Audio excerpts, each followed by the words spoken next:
the environment during armed conflict and recommend how it can be clarified, codified, and expanded, unquote. My intention in this presentation is to give you a general overview of how the Commission has responded to this call. Beginning from the scope of the topic, there's reason to underline that in departure from the UNEP recommendation, the topic covers the entire life cycle of a conflict, extending from the time before the outbreak of an armed conflict to post-conflict situations. This is an approach that recognizes that preventive measures are most effective if they are taken before a conflict breaks out. Environmental effects of armed conflict, furthermore, continue to be felt in its aftermath, and timely action to address them may prevent greater harm and facilitate a transition to a sustainable peace. A further characteristic of the ILC work, following from its broad focus, is that it draws on other areas of international law in addition to the law of armed conflict, particularly international human rights law and international environmental law. Both these areas of law are obviously relevant in pre- and post-conflict phases, but have a role to play also during armed conflict, including and in particular in situations of occupation. Finally, no distinction is generally made in the draft principles between international and non-international armed conflicts. While this is a feature that only has relevance for the principles applicable during armed conflicts, it has attracted a lot of attention in the annual debates of the UN General Assembly's Sixth Committee. I would now like to give you some examples of the draft principles, beginning from preventive measures to be taken before a conflict. They may include the law of armed conflict requirements of training, dissemination, and weapons review, but also area-based protection, such as designation of protective zones and protection of the lands and territories of indigenous peoples. Some measures are most effective if taken by other states than those involved in a conflict. Reference can be made in this regard to the two draft principles asking states to take appropriate measures with a view to ensuring that business enterprises operating in conflict-affected areas exercise environmental due diligence and can be held liable when they or their subsidiaries cause environmental harm. While these provisions address both home and host states of business enterprises, the former may often be in a better position to provide adequate and effective procedures and remedies for the victims of environmental harm. The Commission recalled in this regard that collapse of state and local institutions is a common consequence of armed conflict, and one that undermines law enforcement and protection of rights, as well as integrity of justice, also in the aftermath of conflict. Similarly, draft principles seeking to reduce the environmental footprint of peace operations and military presence, or to minimize the environmental impact of conflict-induced human displacement, are addressed primarily to states not involved in the conflict, international organizations, or other relevant actors, as the case may be. Turning now to the draft principles based on the law of armed conflict, they recognize the inherently civilian nature of the environment, which is an important basis for extending the protections accorded to civilian objects to the environment. They also include an environmental Martens clause, which gives subsidiary protection to the environment in the absence of specific treaty regulation.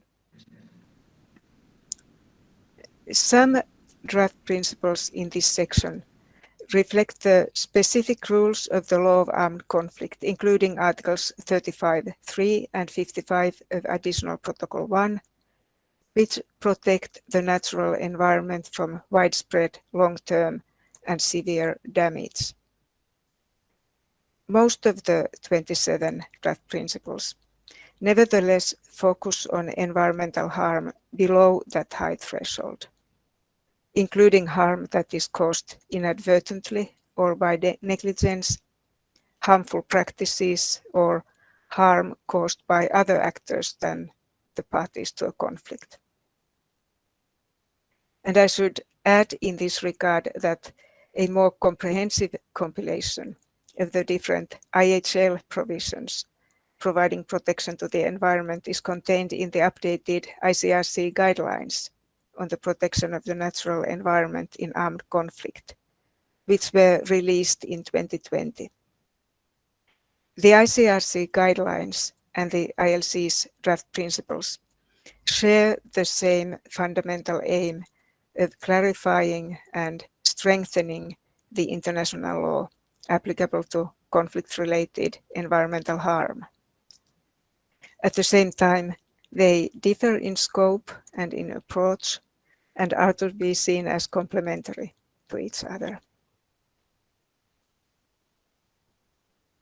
As I said, one of the objectives of the Commission's work on the topic has been to clarify how the existing international law protects the environment in relation to armed conflicts.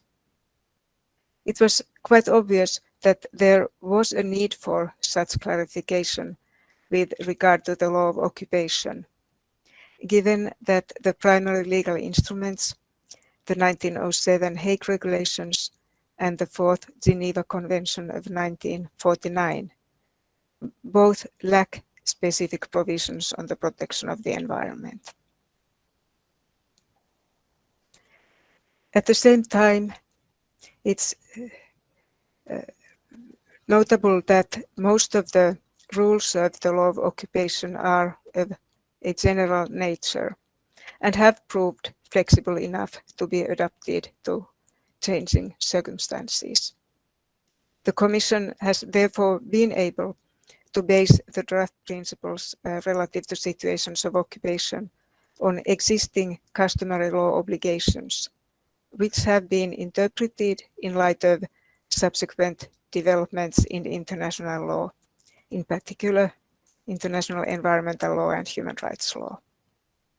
The draft principles relative to occupation spell out the environmental obligations of an occupying power towards the occupied population, the territorial state, and other states. Finally, coming to the draft principles relevant in the aftermath of armed conflict. They include provisions on peace processes as well as on the removal or rendering harmless of toxic or hazardous remnants of war. Regarding responsibility for conflict-related environmental harm, the draft principles restate the rule that every internationally wrongful act of a state entails its international responsibility and gives rise to an obligation to make full reparation. It is specified that this rule also applies to wrongful acts causing environmental damage in relation to an armed conflict, whether in breach of the rules of jus ad bellum, jus in bello, or other applicable rules of international law. And this includes acts causing pure environmental damage.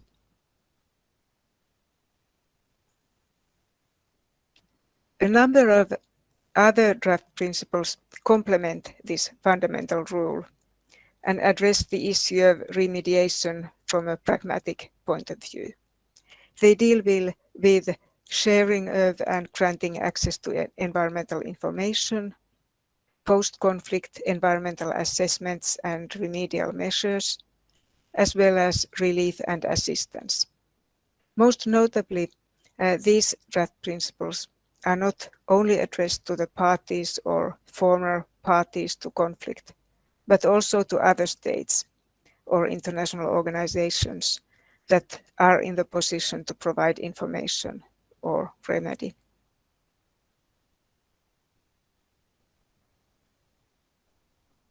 While the ILC draft principles relate to different phases in the conflict life cycle, they do not seek to cover these phases in a comprehensive manner.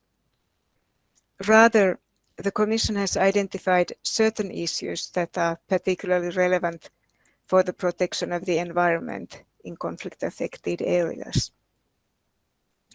And I should add that in this regard, the Commission's work has profited from consultations with relevant expert organizations, including the UNEP, the UNESCO, and the ICRC.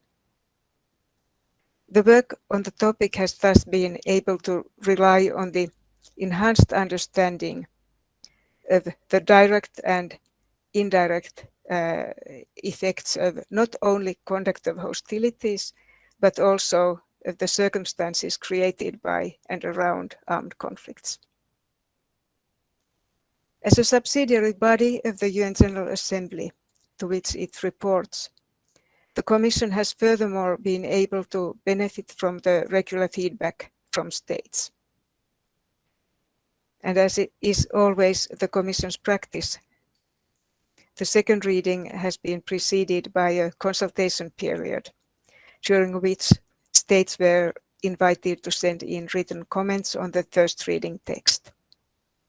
This time, and given the nature of the topic, the invitation was also addressed to international organizations and others. All this serves to ensure that the final product is not detached from the reality on the ground. As an example, it is well known that armed conflicts in resource-rich countries tend to accelerate illegal exploitation of natural resources. According to the UN Environment Programme, 40% of internal armed conflicts over the past 60 years were related to natural resources. And since 1990, at least 18 armed conflicts have been fueled directly by natural resources. Armed conflicts are also increasingly part of global environmental crime. Altogether, 5 draft principles address the question of illegal and unsustainable exploitation of natural resources. One of the relevant draft principles restates the prohibition of pillage, an established customary rule which protects all natural resources that can be subject to ownership and constitute property. In situations of occupation, the prohibition of pillage forms an absolute limit to the exploitation of the natural resources of an occupied territory by the occupying power. At the same time, the draft principles relative to occupation take into account more long-term environmental degradation linked to harmful occupation practices. One of them seeks to protect the natural resources of the occupied territory from excessive and unsustainable use. The 2 draft principles on due diligence and liability of business enterprises are also relevant in this context.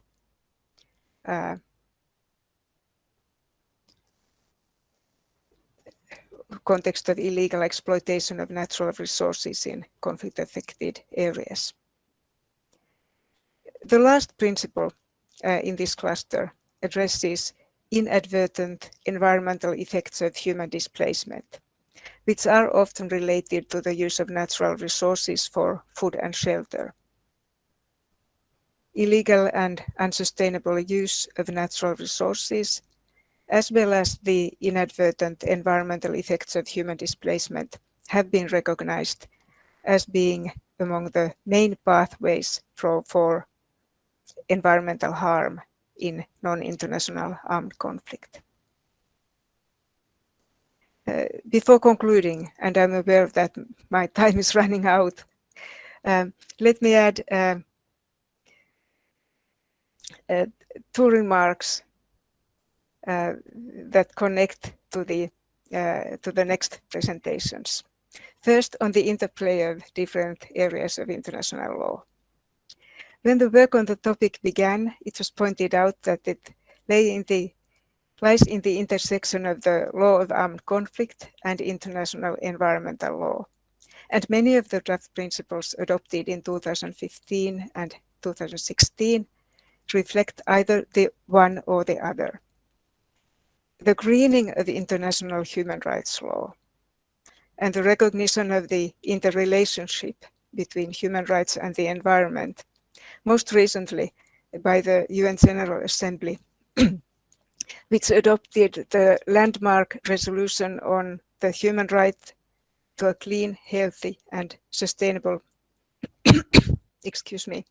sustainable environment in late July this year. This has been an ongoing development that the Commission has taken into account while working on the topic. Second, regarding non-state armed groups. While most of the draft principles are addressed to states or international organizations, some of them address relevant actors or parties to a conflict, using notions that include non-state armed groups. For instance, one draft principle requires that states, international organizations, and other relevant actors take appropriate measures in the event of an armed conflict to protect the environment of the lands and territories that indigenous peoples inhabit or traditionally use. This provision takes into account that de facto control of territories and populations by non-state armed groups is a recurrent phenomenon in non-international armed conflicts. I am now coming to the end of my brief overview of the ILC work on the protection of the environment in relation to armed conflicts. This work is available at the Commission's website, and as already mentioned, will be discussed in the UN General Assembly this autumn. I thank you for your kind attention and would be ready to answer any questions when the time comes for this. So it's back to you, Madam Chair, with many thanks.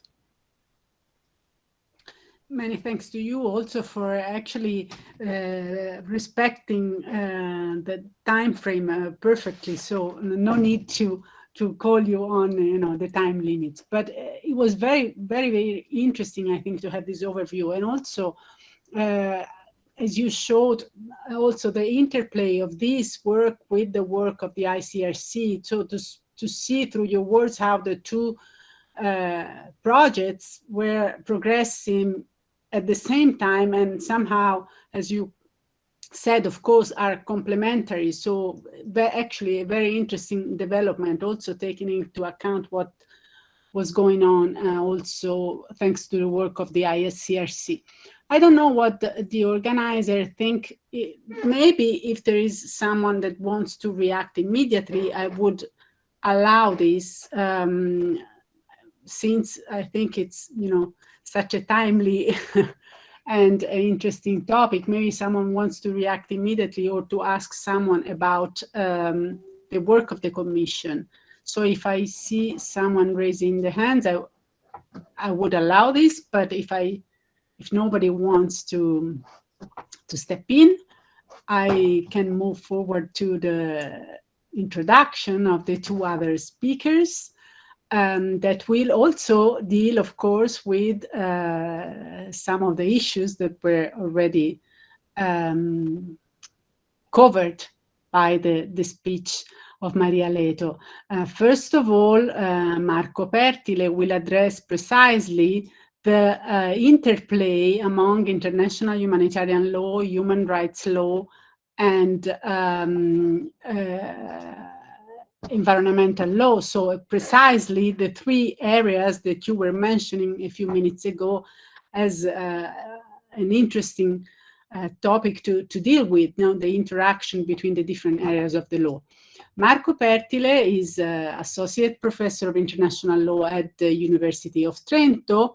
He holds a PhD in international law, international organization law from the University of Teramo, and was Marie Curie Fellow in 2010 to 12 at the Graduate Institute for International and Development Studies in Geneva.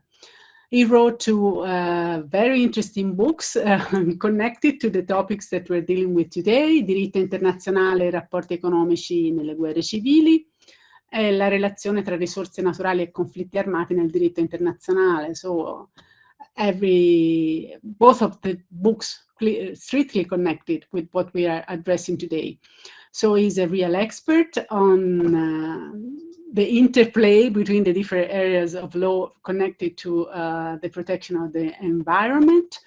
I think I will introduce also right now Sandra Kraneman, that will have the floor right after Marco. She's a senior legal and policy advisor at Geneva Call. And prior to joining Geneva Call, she worked at the Geneva Academy of International Humanitarian Law and Human Rights for the Swiss Ministry of Defense, and was a consultant for various NGOs. She also dealt with academic work, focusing on counterterrorism and human rights, and also IHL. So I think we have really a lot to learn from the two speeches. She will address the role of non-state armed groups in protecting the environment, another issue that also came up in the keynote speech of Maria Leto. So I think I will give immediately the floor to Marco, and right after to Sandra for their intervention. So Marco, please. Well, thank you very much. I was thinking hard of a captatio benevolentia, because the topic is pretty difficult, and I'm talking about it before distinguished colleagues and the special rapporteur. So introducing me as an expert was an additional burden. Anyway, that being said, I thank the organizers very much for this wonderful workshop and for this wonderful opportunity.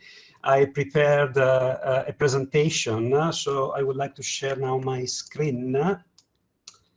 Let me see.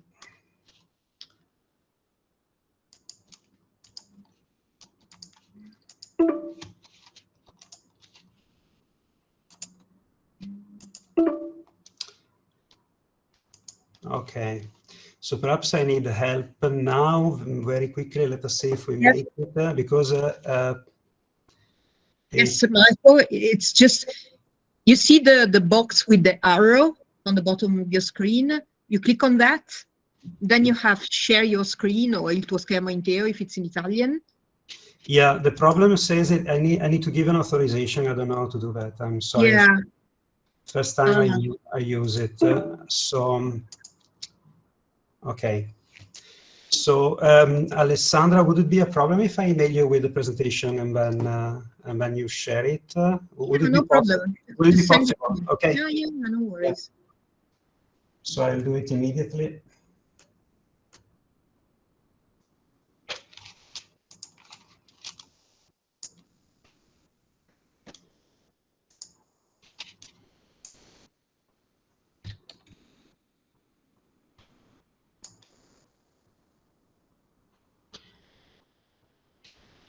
Okay, so it should be with you in a minute. I wanted to, first of all, to describe the outline of my presentation. Since the topic is fairly difficult and pretty theoretical, I decided to divide my presentation into two parts. So the first part is related to what we know So it's related to what I assume to be the certainty we have on the interplay. And the second part is related to a number of examples which take into account the principles of the ILC principles and try and show how difficult issues posed by the interplay can be with relation to some example drawn from the principles. So first of all, what do we know? Do we have some certainty in this matter? So first of all, I think we can fairly say that international humanitarian law, international environmental law, and human rights law are simultaneously applicable to armed conflicts. There is no doubt they are simultaneously applicable for reasons I will explain in a moment. But it must be said that the interrelation, the interplay among these bodies of rules generates intra-systemic issues. So all of them are part of the same system of rules, which we call international law. So there is no need of conflict of rules. There is no need of a conflict of rules approach. All of them are within the same system. Of course, the main tool which has been used traditionally to try and, of course, solve antinomies among different rules of international environmental law, international humanitarian law, and mainly human rights law, mainly in the relationship between IHL and human rights law. The main tool has been traditionally the lex specialis principle. But it is quite clear now that the lex specialis cannot be applied to exclude the application of an entire body of rules. So specialty cannot be between different specialized areas, in the sense that, for instance, of course, human rights law would be entirely excluded when IHL applies. That is not acceptable in the light of the current debate. But the lex specialis is applicable rule by rule. So we can of course infer that the application of a rule of IHL makes, to some extent, the application of a rule of human rights law or international environmental law not applicable to a given case, because IHL would seem to be more specific. Nonetheless, notwithstanding the importance of the lex specialis rule, there is a growing trend towards conceptualizing the relationship, the interplay among these bodies of rules in the sense of complementarity. This is quite clear in the cases of the ICJ. So starting, of course, from the nuclear weapon advisory opinion to, of course, the war advisory opinion, and then, of course, to the genocide case, and then to the armed activity case, the armed activities in the Congo case. Well, in the latter cases, in the armed activities one and in the genocide case, reference to the lex specialis is not present, and I mean, the points made by the court would seem to be that, of course, human rights law and international humanitarian law are simultaneously applicable, but not necessarily IHL is more specific. So there is a growing trend in the sense of complementarity in the way the relationship, the interplay, is conceptualized. Now, a final point on which I believe we have reasonable certainty is that the interplay, the issue, the questions posed by the interplay cannot be answered in the abstract, but should be assessed rule by rule, or even, I submit, and this is my main point today, or even on a case-by-case basis, not even a rule-by-rule approach, but a case-by-case basis, a case-by-case approach is needed. And this is, of course, the main acquisition, I think, of the scholarship debate, thanks to the writings of Marco Sassoli and others. It is important that we focus on the relationship where it actually matters. So he makes the point that, of course, the tension and the right to life are the most important issues in the interaction between IHL and human rights law. And I think this is very sensible to focus on the interplay where it matters and avoid discussing in general abstract terms the issue of the interplay. So how do we know that, of course, they are simultaneously applicable? Well, first of all, of course, in the light of the practice, but also because there are cross-references in the treaties and in the legal instruments. So now I will not list all of them. I have them on the next slide, Alessandra. But of course, we should mention derogation clauses. There are clear references to human rights law in the preamble of the additional protocol 2 to the Geneva Conventions. There is, of course, a reference to, there is the language of human rights in the Stockholm Declaration. There is, of course, the right to a satisfactory environment in the Banjul Charter. So there are cross-references within the treaties dealing respectively with IHL, human rights law, and international environmental law, that makes it clear that these instruments are simultaneously applicable, as made clear by the International Law Commission in the principles on the effect of armed conflicts on treaties. So I think it is perfectly tenable, the approach taken by the ILC in the principles, on the effects of armed conflicts on treaties, where, of course, these treaties are listed as treaties being applicable during conflicts. So I added an interesting historical example. This is the Barcelona Convention on Navigable Waterways of International Concern, 1921, just to show that this is well present in treaties. Of course, this is not an international environmental law treaty properly, but perhaps dealing with waterways of international concern, it could be assimilated to international environmental law to some extent. Well, as you can see, Article 15 makes it clear that, of course, the statute attached to the convention is applicable as far as it is permissible, also in time of war.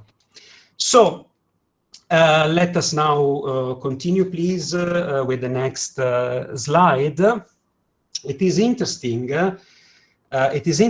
of course, to list the criteria for resolving antinomies. We said we are dealing with an intrasystemic issue. We're not dealing with different legal systems. So the criteria to settle, to solve an antinomy are the usual ones. We are based on rank, lex posterior, lex specialis.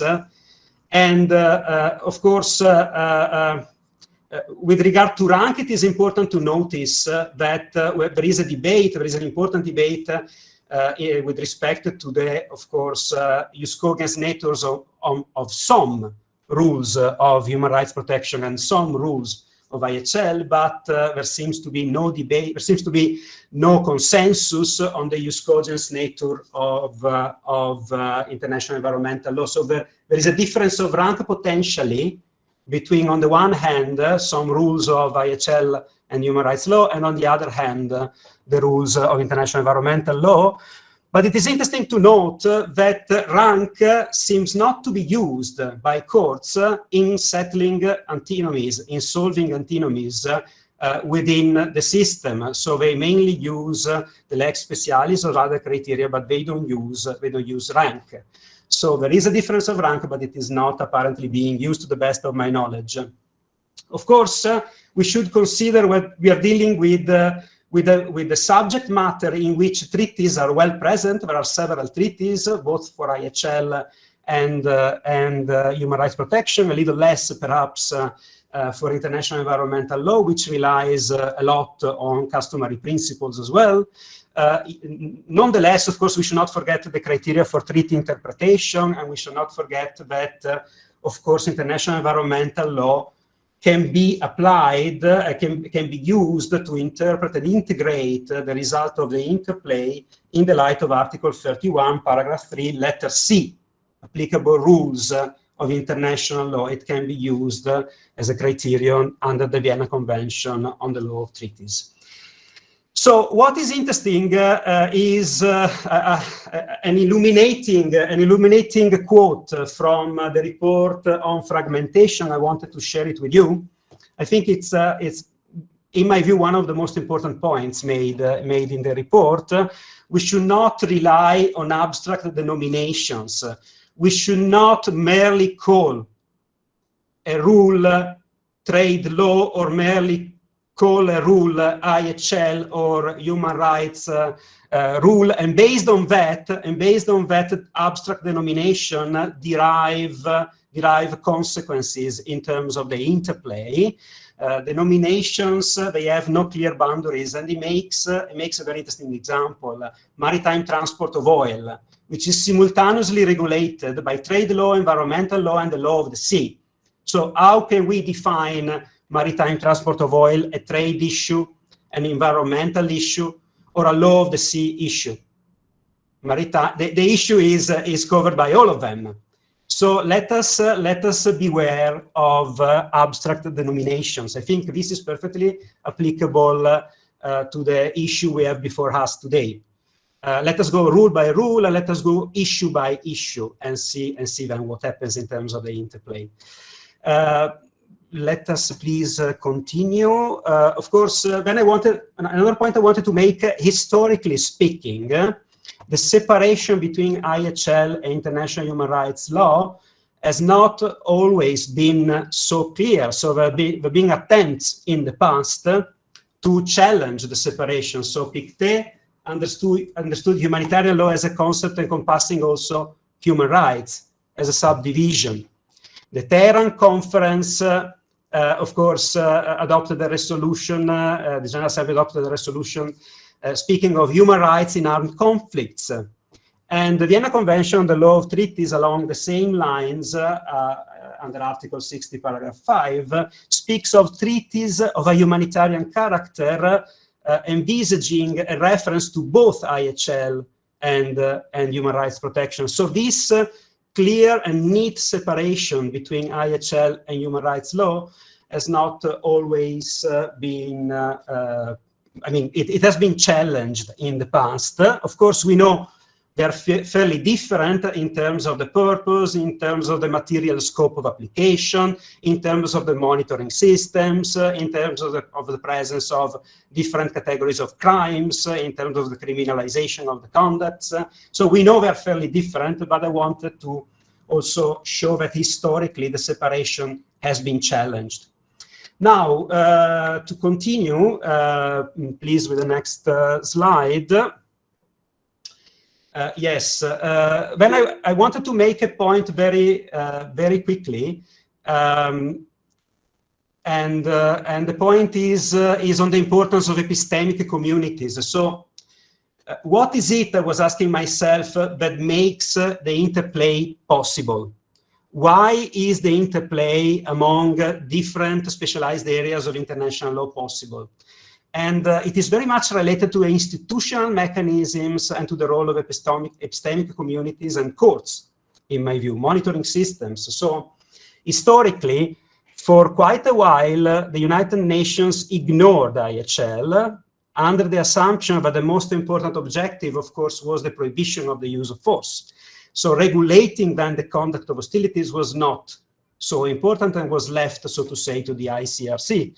The turning point was the Six-Day War and the decision, of course, not to ignore anymore IHL, but very important in terms of the interplay was also the decision by Human Rights Court not to ignore IHL anymore. So I think La Tablada and the Hassan case, Al-Jeddah are extremely important. So the decision by Human Rights Court to tackle IHL and to take IHL into account has been, of course, a turning point. Also because the extraterritorial application of human rights is a vital doctrine, of course, to allow the interplay. Otherwise, possibly, the interplay between IHL and human rights law would be limited to non-international conflicts. No? If the doctrine of extraterritorial application didn't exist. Okay, so this is something we can, of course, discuss, but of course, the extraterritorial application sanctioned by Human Rights Court is an essential element.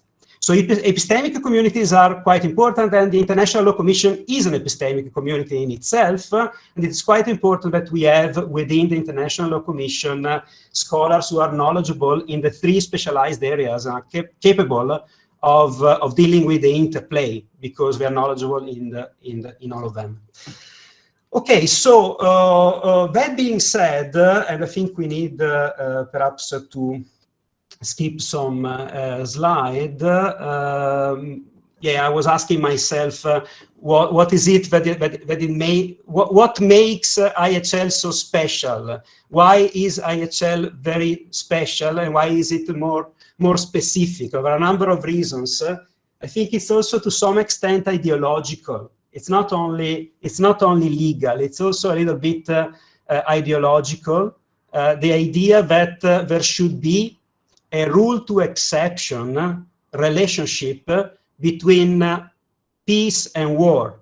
So peace, the rule, and war, the exception. If we look at reality, now this is not necessarily legal, it's a little bit sociological, but if we look at reality, I guess perhaps this rule to exception relationship is not so present, because there are ongoing conflicts, there are never-ending conflicts. Conflict, not necessarily they follow the cycle which has been used by the ILC. Not necessarily we can identify the inception, the duration, and the end, but conflict, they transform themselves and they keep changing, and at times they never end.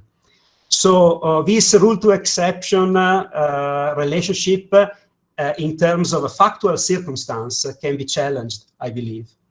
Then, of course, there are legal issues related to the treaties and related to what the treaties they say. So that being said, I would like now to move to the second part and skip some slides, please, Alessandra. If we could just go to the slides mentioning the principles by the ILC to show how of course, in my view,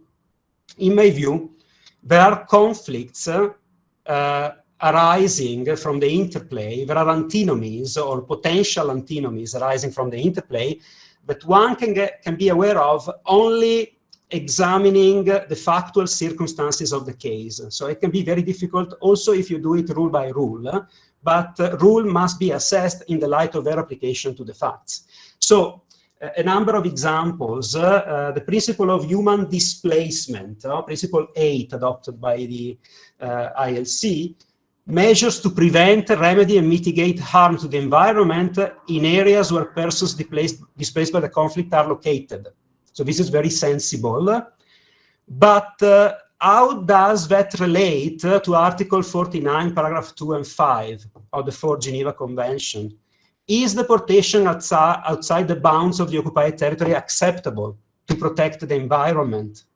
What if avoiding deportation outside the bounds of the occupied territory would create a major environmental crisis? How do we solve this antinomy?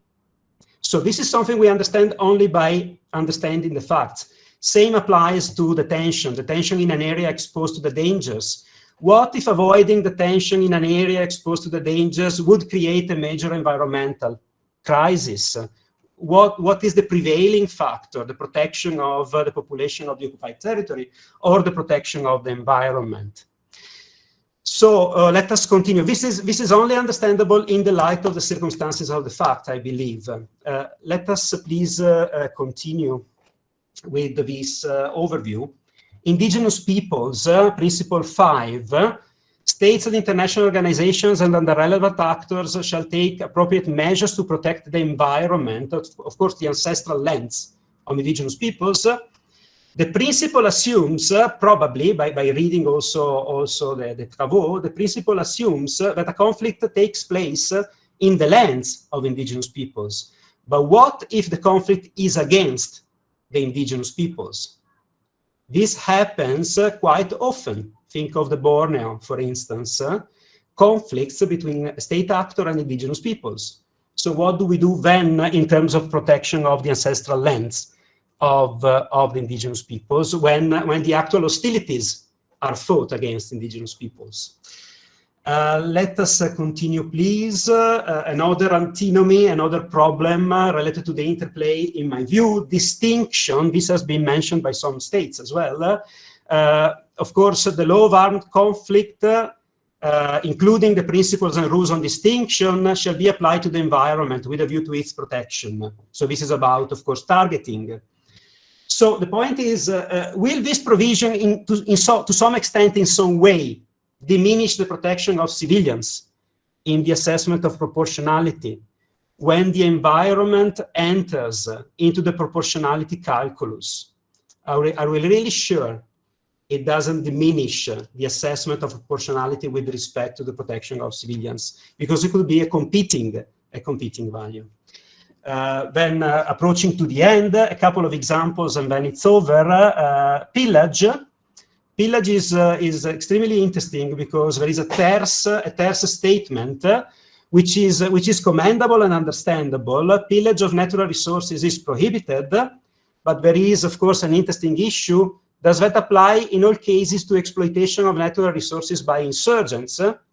What if insurgents are controlling the territory for years and years? Are we to assume that what they do with natural resources is pillage? Are we to assume that it is prohibited? Are we to assume that it is a war crime? What would happen then? What would be the consequences on the economic life of such territory, on the economic rights of the local population in terms of human rights protection, if we were to freeze the economic life in the territory controlled by insurgents through an absolute prohibition, such as the one we are commenting upon? And finally, my last example is related to occupation, and this is an issue. I believe that there's been a serious attempt to avoid this problem. The problem I'm talking about now. If you could please continue with the slides, Alessandra. It's the last one, then it's over. Okay, so an occupying power shall respect and protect the environment of the occupied territory in accordance with applicable international law and take environmental consideration into account. Now, the question is an outstanding question, a question which has been discussed in the literature, of course. Will this language, introducing environmental considerations, of course, in the administration of the territory, favor an interpretation of IHL which legitimizes transformative occupations to the detriment of the right to self-determination of the population and the interest of the ousted sovereign? So are we really sure that introducing an additional qualification, of course, which is, to tell the truth, pretty much in line with the concept of public life, which is at the basis of Article 43. So to tell the truth, this is pretty much in line. But I wanted to highlight nonetheless that there could be problems, of course, with reference to the interest of the ousted sovereign and, of course, the interest of the population of the occupied territory, if we were to interpret this principle in the sense that, of course, administrative activities by the occupying power are widened too much. Thank you very much. I just wanted to show that the issue of the interplay must be assessed in the light of the circumstances of the case, not only rule by rule, but also in the light of the facts of the case one is dealing with. Thank you very much. Sorry for being a little bit long, and I give you the floor, Michaela. Thank you very much, Marco. I think it was really interesting, and not only this, but also the point you made about the relationship rule to exception and the other way around. I think it's a very interesting point. Also, I was thinking about other areas in which it would be interesting to develop on that. But I think now we have some time constraints because also we have another panel. So I will give immediately the floor to Sandra Kraneman for her presentation on the role of non-state armed groups. And then we will come back. There are already some questions also on the chat, so we will come together for a little bit of debate. So Sandra, please, you have the floor. Well, thank you very much, Michaela. So just as an introductory point, as Michaela said, I'm Sandra Krenman. I'm the Senior Legal and Policy Advisor of Geneva Call. So for those of you who don't know, Geneva Call is a field-based, neutral, impartial humanitarian organization with a rather unique mission that is to work on the protection of civilians by trying to strengthen the respect of what we call humanitarian norms by armed groups and de facto authorities. So I will speak a little bit later about what exactly we do in respect of the environment. I think we have now just heard about IHL and how it contributes to protect the environment, that there are a series of initiatives that are ongoing in order to bring this more to the forefront. And as we heard from Maria Lecco, there's also a question that many of those actually do address armed groups. And then that brings us to the question, you know, what is actually the role played by armed groups? I think the most important point is that when we speak about armed groups and the protection of the environment, and it seems a bit to state the obvious, but it is important to consider armed groups and what they are doing and how they could also contribute to the protection of the environment. As we know, is most contemporary armed conflicts are non-international armed conflict, which means by definition, they include an armed group.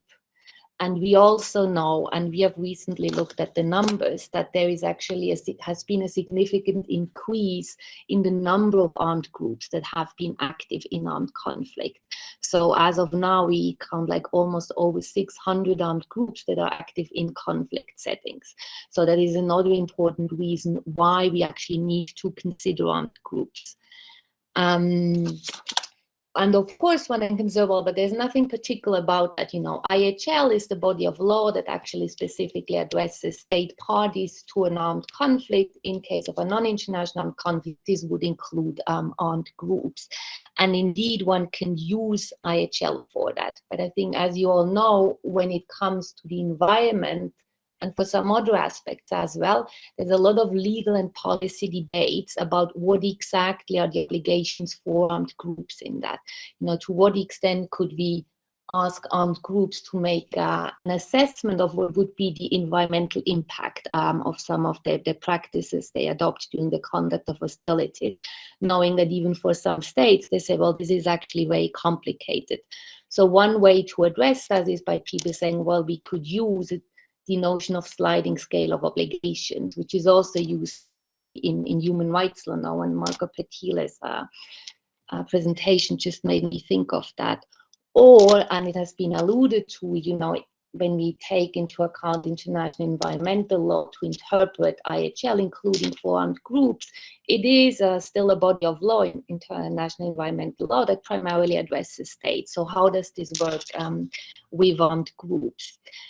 But rather than that, actually, to speak about these kind of legal and policy issues, I wanted to look at something a little bit more practical. So as you all know, and as any other party to a conflict, of course, armed groups may have practices that negatively affect the environment. No? I think some of the most common issues that one can encounter is an unsustainable use of natural resources in territories under their control that they may facilitate or even contribute, also used for financing purposes, or they may engage in looting, poaching, or hunting of animals, and of course also the use of certain weapons that can often lead to contamination of water and soil. But on the other hand, of course, armed groups can also contribute to protecting the environment, as we also ask states to do. So I wanted to focus a little bit on that.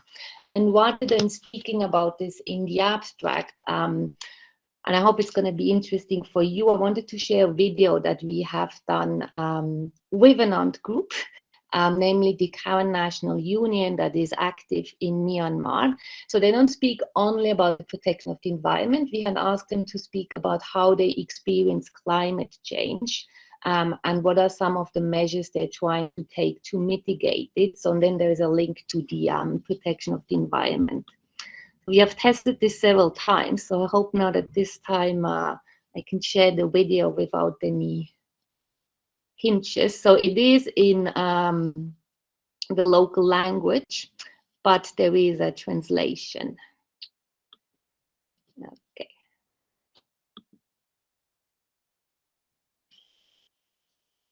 Abo umadu. Akuna mi silo tan thao da phi kuna puja da phi yi khan da phi amo yi ji lo yi lwa mu phi do sabakin ni piet ha yu do adika do di la khan de ye atem mu ya long ma ko da ya thi khai ya bo no ai yi ji da pu so wa da yi ji da aku be so ni ta yi ji da pu so da wa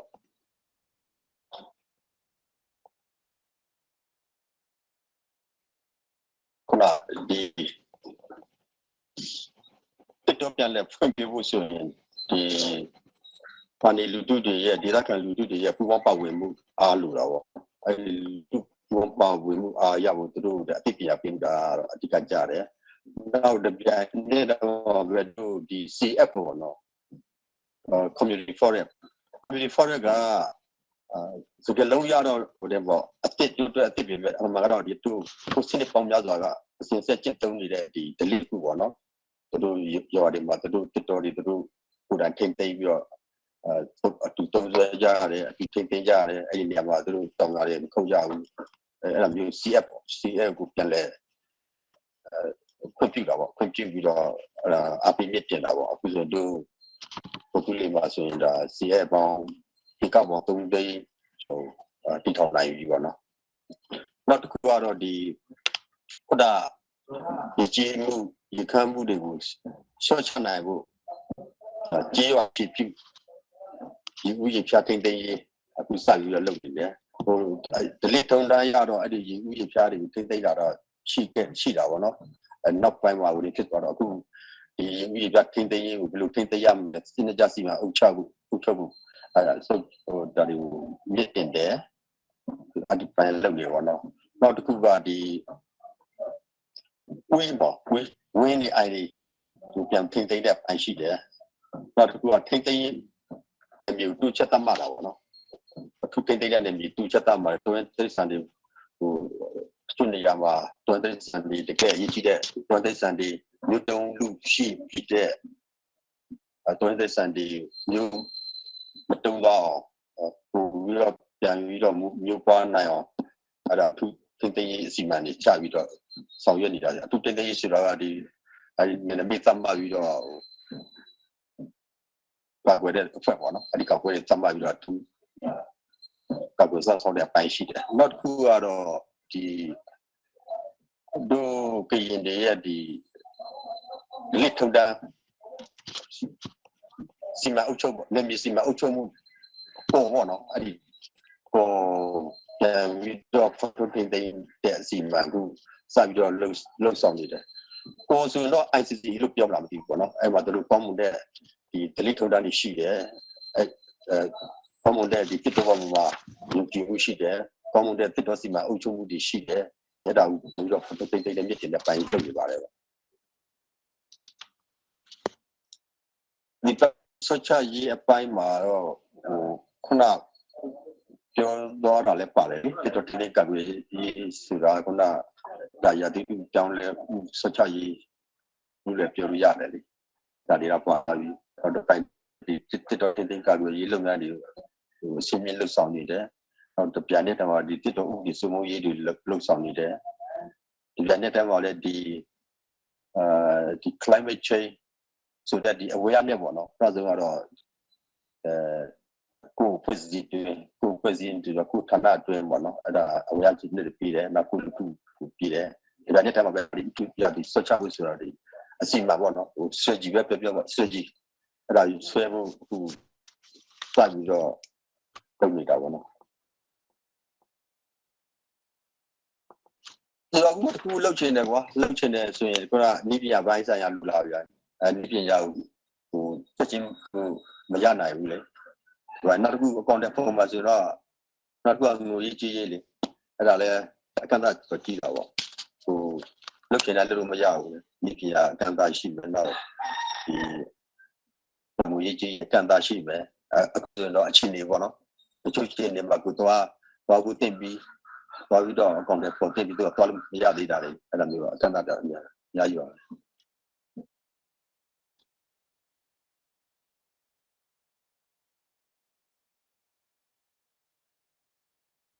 So that was a short video we have done with Minister Manbatun, who is the he's actually he's of the forestry department of the KNU in Myanmar.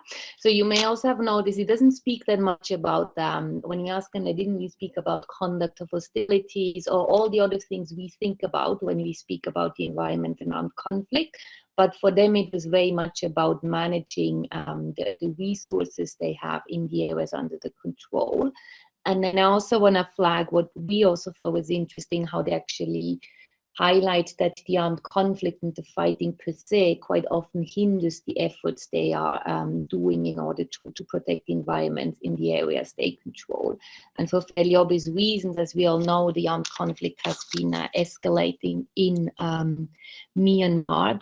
Some other examples that are maybe more conduct of hostility specific, for example, the Chin National Front, which is another armed group in Myanmar, they have in their code of conduct a provision that they should not be using weapons that have a long-lasting impact on the environment. Or in Mali, the MNLA, which is another armed group, they specifically mention the protection of the environment as part of the obligations to implement IHL. Or also in the Sahel regions, there are quite a few self-defense groups now that are based on traditional hunting societies and those, and they, of course, the protection of the environment and the animals is like an integral part of their spiritual charters. So there's actually a lot of things that armed groups think about that are not necessarily, I would say, as well collected and put together as one maybe should, if we really want to try and bring in environment in the protection of the environment when it comes to working with armed groups. And so to finish, as I've said initially, Geneva Call, we are actually, it's our main area of activities, the humanitarian engagement of armed groups. So now you could legitimately ask, well, what are you doing about that now? If now you tell us that it has been underrepresented and underexplored to some extent. So for those of you who are familiar with Geneva Call, you may know that we work on the basis of what we call a thematic approach, where rather than having an engagement with armed groups on all kinds of, or like the entire panoply of IHL obligations, we focus on specific themes with them. So that can be, for example, the protection of children, it can be the ban on landmines, and then based on that, we build on it. So it's like an incremental approach. And we have for this work specific tools of engagement, with our signature tool being the deed of commitment that some of you may have heard about. The deed of commitment is a standardized document that is drafted by Geneva Call, but in consultation with practitioners, with legal specialists, but also based on consultations of armed groups. And then these deed of commitments, if we have an engagement with an armed group and we think they have the willingness and the capacity to comply with them, we invite them to sign this deed of commitment. And this deed of commitment is signed by the armed group, so they're the ones who have obligations under it. And then it's countersigned by Geneva Call as a witness to show that we're going to accompany them in the implementation of this deed of commitment, and then the Canton of Geneva as the custodian of it. So we do not have the protection of the environment as a specific thematic.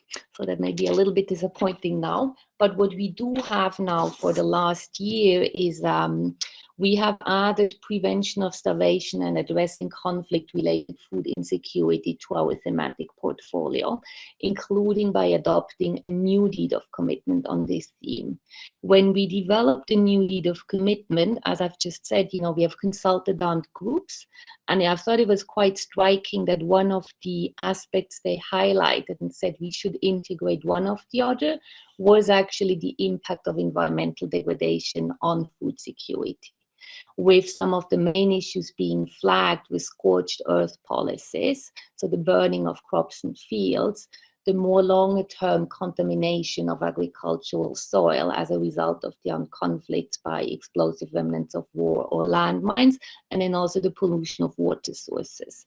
So in our deed of commitment, we have tried to mainstream a bit these environmental considerations And then the strategic plan is that we integrate the protection of the environment when we work on starvation, conflict-related food insecurity, and then build up on that to gradually also build a portfolio specifically on the protection of the environment in armed conflict. So I'm aware of time, so I will stop here, but I'm sure we can also have a discussion at this point. Thank you very much. Thank you very much, Sandra, also for keeping the time. I know that I think we have, I don't know if I'm correct, Alessandra, about 15 minutes for the discussion. So I have already a question that was written on the chat for Maria Leto. If nobody else is raising the hand, I would read the question. So I don't know if Maria, you already read the question, so you can answer straight away. Everybody can see the question. And then, of course, the others can. I see already Professor Ronzitti. So after Maria Leto answered the question, I will give the floor to Professor Ronzitti for his contribution. Maria, please, you can reply if you want. Thank you very much. Let me. Yes, the question was about the different thresholds, comparison between additional protocol 1 threshold and the approach taken by the ILC. And the question was what these different thresholds would mean in practice for the ILC work during armed conflict governed by AP1.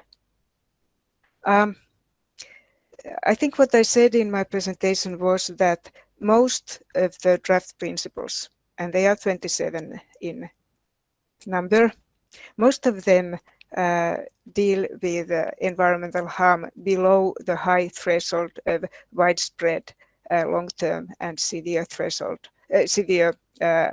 harm that they find in additional protocol 1. At the same time, and I can mention some of these thresholds. For instance, in draft principle 8 on human displacement, we speak of inadvertent environmental harm. In draft principles 10 and 11, dealing with due diligence and liability of business enterprises, we specify that the notion of harm and caused by them, both notions are to be interpreted in accordance with the applicable law, which may be the law of the home state or the law of the state where the damage took place. And then in draft principles 19 and 22, we have the threshold of significant harm. In 19, we speak of the obligation of the occupying power to prevent significant harm to the environment of the occupied territory. And that is based both on the idea of transboundary harm in environmental law, but also referring to a threshold that is fairly often used in human rights jurisprudence as the kind of harm that may be able to affect the enjoyment of human rights. But then coming to conduct of hostilities, in draft principle 13, paragraph 2, we use exactly the same threshold as is used in additional protocol 1. But we do, that is widespread, long-term and severe. But we do explain in the commentary that the interpretation of this high threshold should not rely solely on how the concept of environmental damage was understood in the 1970s when additional protocol 1 was adopted, but should take into account current scientific knowledge of ecological processes. And you can see this in the commentary. And maybe I should, in this regard, also remind of the fact that the Commission's draft provisions are always to be read together with the commentaries. Thank you very much. Thank you very much. I have seen the hand raised by Professor Ronzitti. So, Professor, I don't know if you can hear me, but you can speak. You have the floor if you want.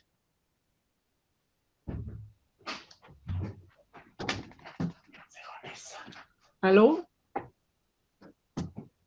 I don't know. Professore, ci sente? In the meanwhile, if someone else wants to react, to ask questions, or Marco, I see Marco Longobardo, please. Marco. Okay, thank you, Michaela. Thank you to all the speakers. I have a very quick question for Marco Bertile, and I understand the fact that it's an important topic, the interplay of the three legal regimes in occupied territory. I would like also to say that there is a great PhD student of mine who is writing on a PhD on the protection of environment in occupied territory is here with us today, while Abu Arob. But what about the interplay of the three regimes in the conduct of hostilities?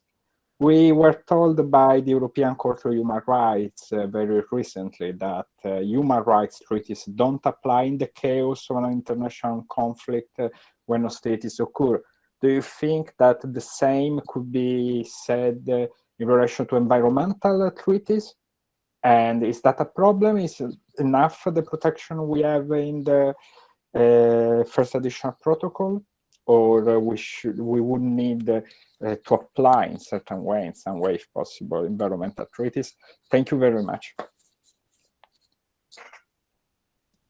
Marco, please, you can react immediately because I don't see other. Yes, very quickly. I see the point, of course, and I think this is one of the areas of IHL where, of course, IHL is probably very specific and is the special body of law. Sadly, if you wish, but this is an area where decisions are taken at times very quickly, not always, but at times very quickly. So I think the proportionality assessment is already very difficult.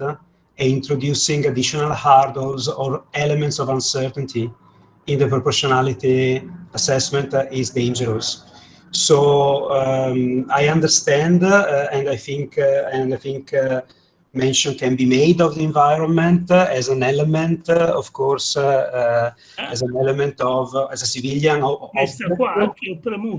But I'm very wary of layers of complexity in the law of targeting. So my take is a little bit conservative in this respect. I don't see much room. I don't see much room for interplay unless for precautions, which is much more sensible, I think. So for precautions against, of course, the effects of the attack, and for precautions also in the conduct of the attack, this is possible. But in the proportionality assessment, I don't see a room for an integration. Hello? Professor. Can you hear me now? Yes, we can hear you. Okay. So thank you very much. Thank you very much for all this presentation. I will be very short, and this is a question for the rapporteur, Maria Leto, is about the Martens Clause. So usually the Martens Clause is linked with people and individuals, the conscience of a public opinion. What about the Martens Clause which has been inserted in this project on the environment? There is a general acceptance, or there are some critics about the insertion of this kind of a Martens Clause? Thank you.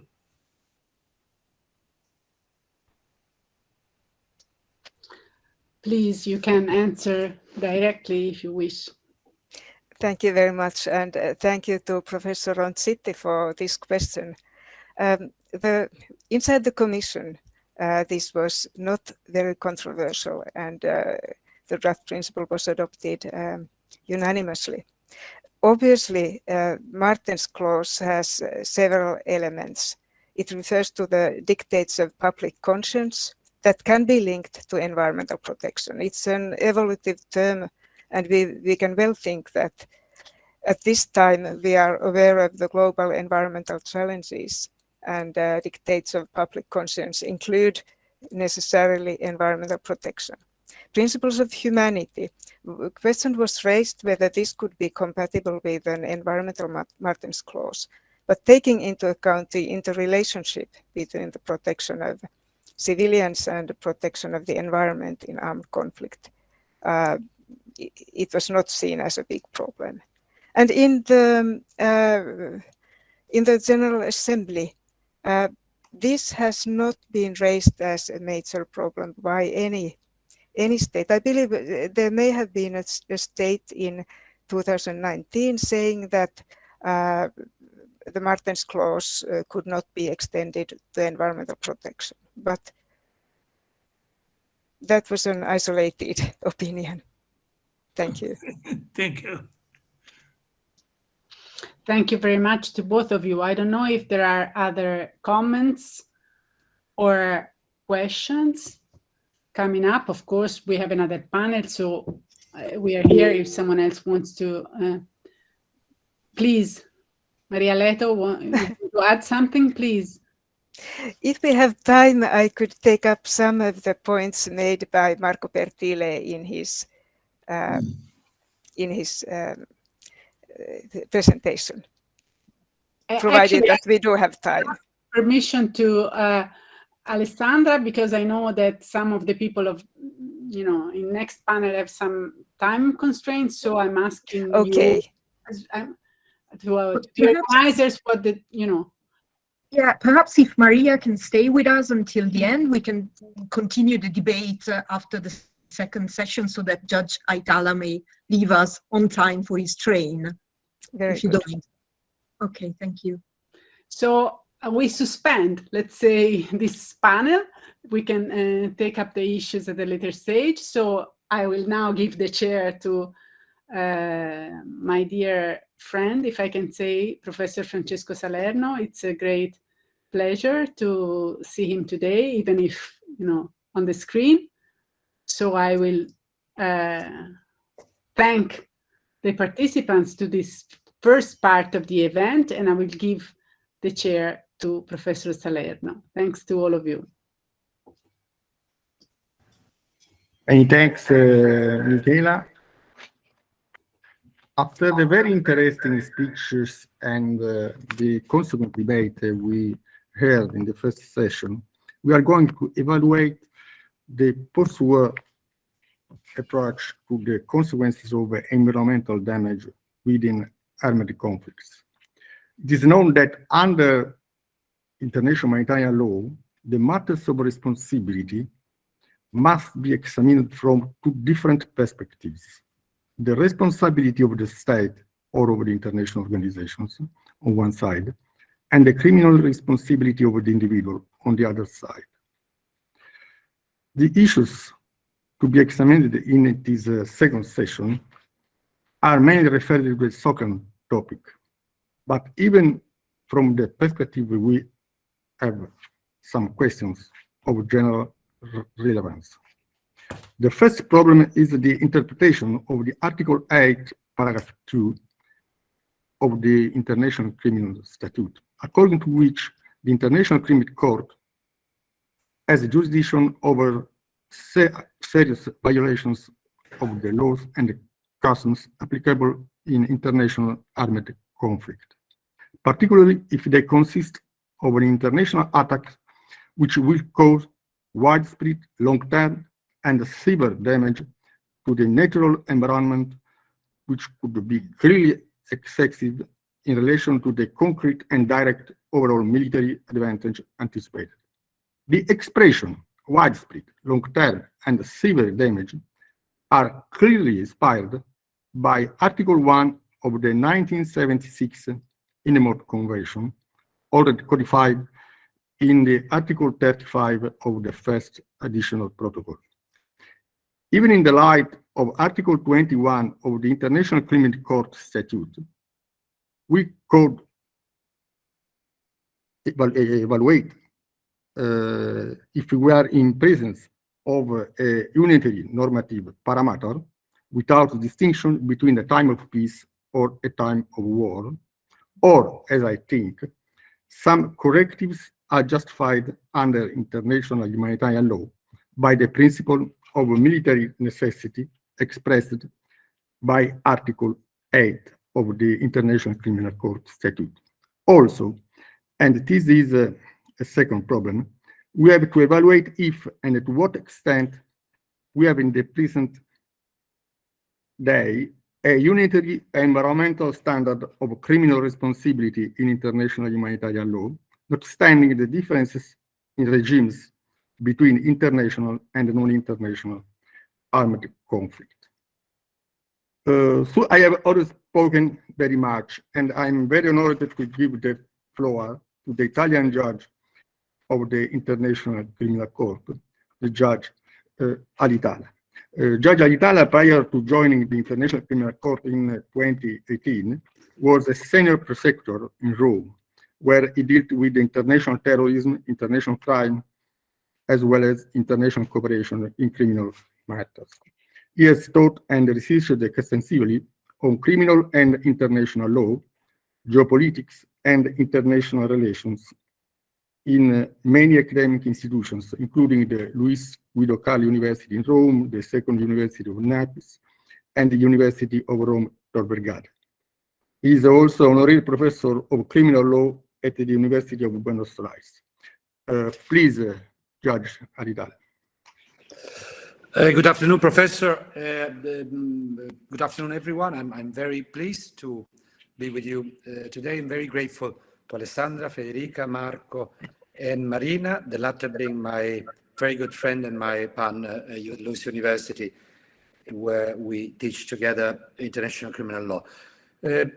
I will interpret my role as not implying a wealth of details. I will rather offer a list of questions, which I hope will be answered by the real experts, the main speakers, as I am not particularly expert on the field of environmental law and environmental arm. The first point I would like to make is the following. In international criminal law and in criminal law in general, the fundamental question we look at is what is the legal interest underpinning an offense? Since the criminal sanction is itself harmful to the addressees, it must be justified. So the first thing we look at is whether the protected interest is worth being, the legal interest is worth being protected through a criminal sanction. Now, I would argue that the rank of environment, also due to some of the things I've heard today in the international context, is definitely worth of protection through criminal law. We will see whether it is worth of protection through international criminal law and how in a moment. Now, international criminal law specifically is pretty looking at with the eyes of a practitioner, and a practitioner coming from criminal law. It's a peculiar body of law because it protects multiple legal interests. Some of the main legal interests are of a collective nature. We have in the preamble of the statutes an indication of what these interests could be. The statutes reads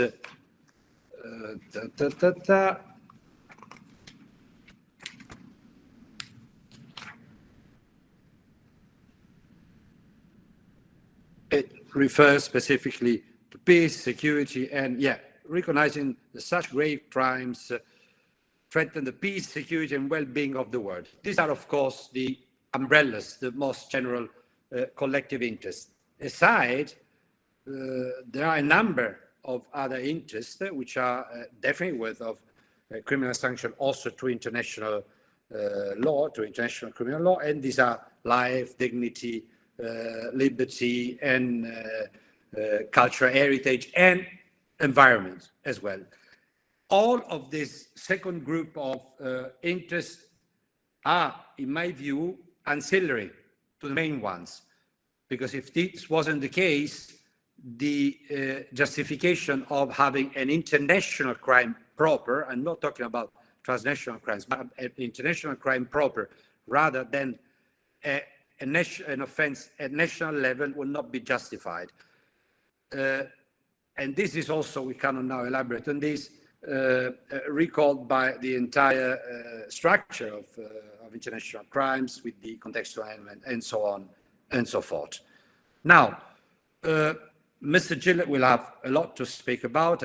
I've read a bit of his book. I didn't read it through everything, but I read a few things. He argues that the ICC is an anthropocentric creature, and I would agree, but I would also say, contrary probably to what he believes, that it should remain so.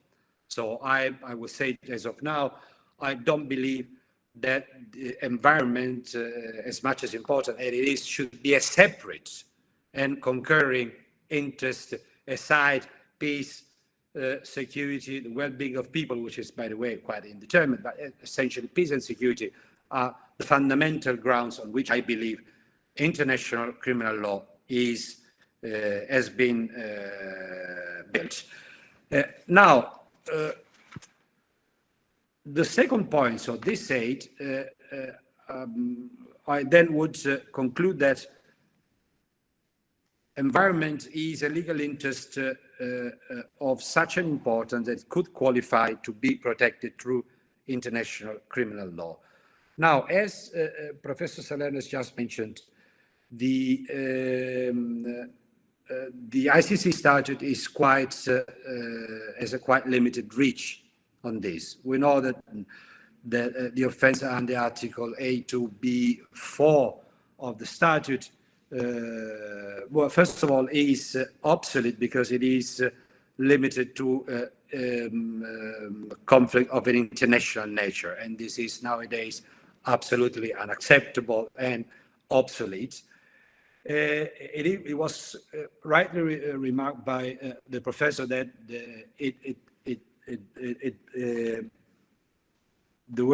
the expressions widespread, long-term, and severe built on international law proper legislation and norms. But this is one of the big problems we have when practicing international criminal law, that international law is not crafted in view of an application within the criminal field.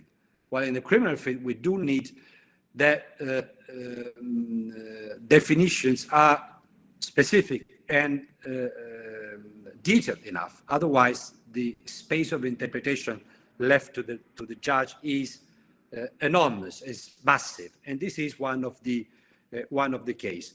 In this specific offense, which I haven't applied so far, I would rather focus on the clearly excessive in relation to the concrete. This is one of the fundamental tests we have to conclude with dealing with this right now.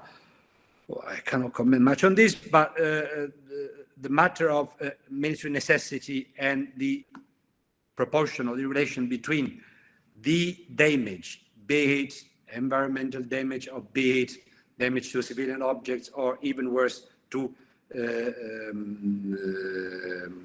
persons, to individuals. This is one of the fundamental jobs we have, but I find this at the end easier to identify a disproportion rather than defining what is widespread, long-term, and severe. Also, because widespread could be interpreted in several fashions. Is it widespread if it covers the entire world, an entire continent, an entire country, or a region, a province, or whatever? So it's very difficult to define. Now, similar troubles I see in the proposals of separate offenses, call it ecocide on other offenses. I think also Mr. Gillis elaborates on this. What I can tell you is that, it's very nice. It's very nice exercise drafting these proposals, but when you have to apply it, and what you have again long-term means lasting for a period of one or more seasons. Who's going to say this? I mean, it's very abstract. I can tell you that it's almost impossible in a court of law to determine whether it will last one or more seasons.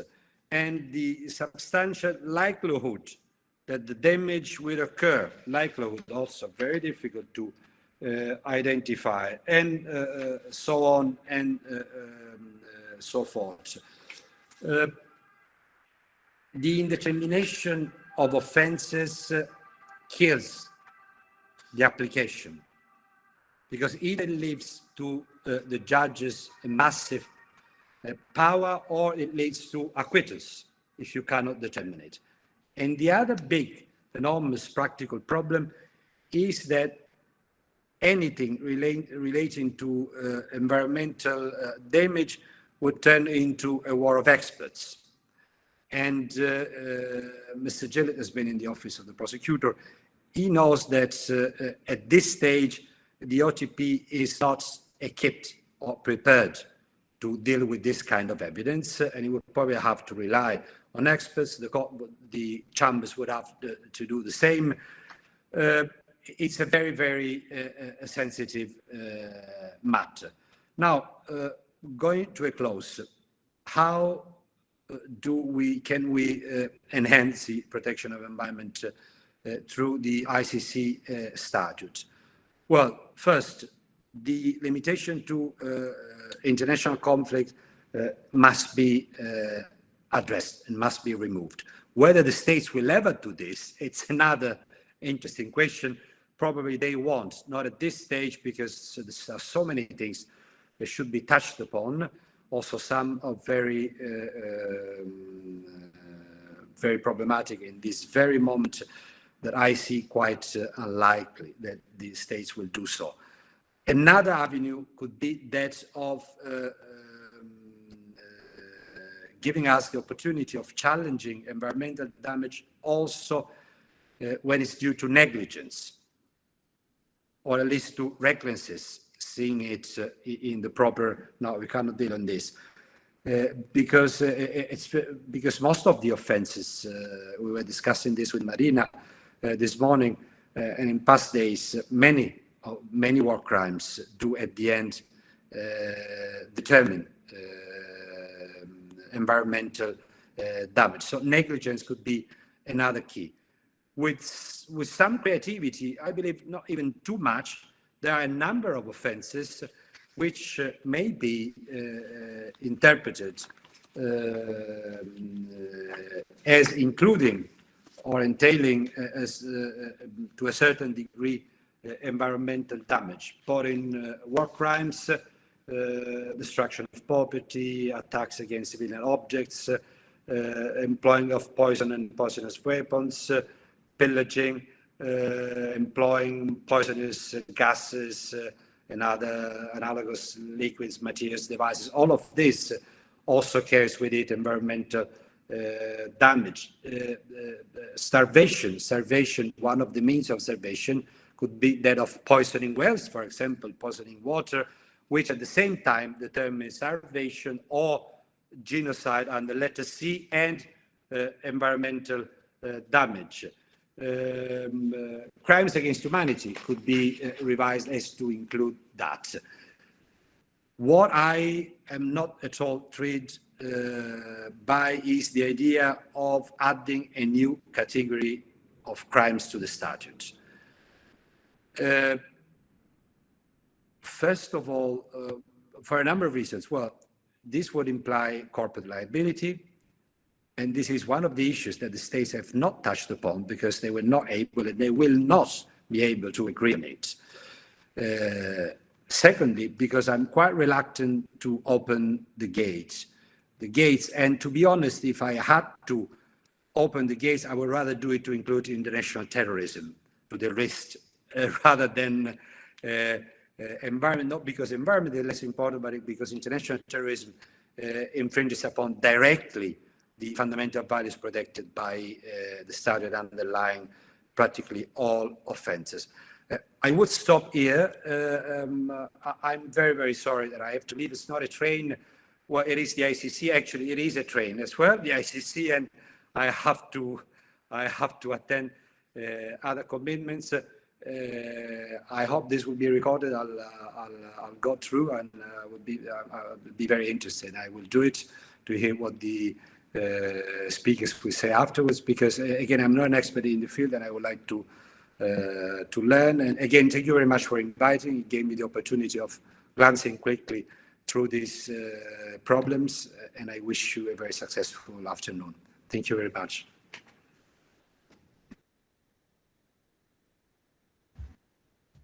Many thanks, Judge Alitala. I think that we have a bit of time for some questions to the Judge Alitala, because as I know, he must leave our session at 5 o'clock, and therefore I ask if there is someone who wants to give some questions for the Judge Alitala. No? No one?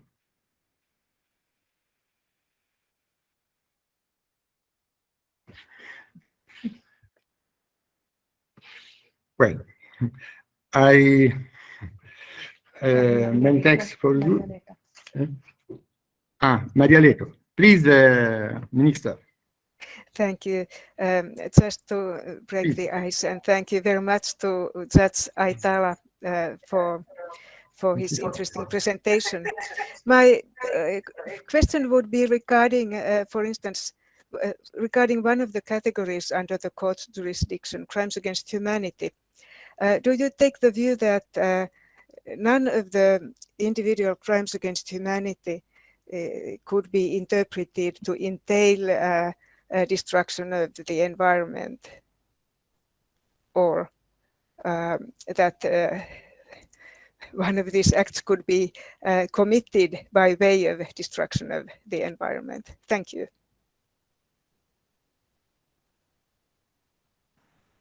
Yes, I do agree. I mean, I think it could be possible,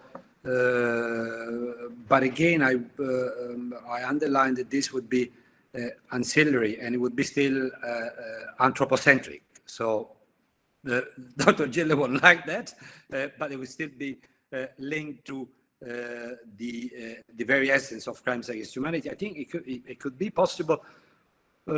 One possibility is Article 7.1k, even though the category of other inhuman acts of a similar character intentionally causing great suffering, although that is a very problematic open-ended offense. But I do believe that there could be elaboration on this.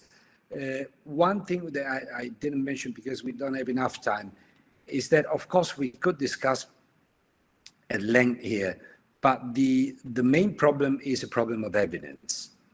So if the prosecution will manage to shape certain charges as to include environmental damage, I think this would be possible. What we need to keep in mind, I believe, that at the current stage, it would definitely have to be linked to the contextual elements of the other crimes, or could be a form of genocide under letter C. Otherwise, it would have to require the existence of a conflict or the contextual end of crimes against humanity.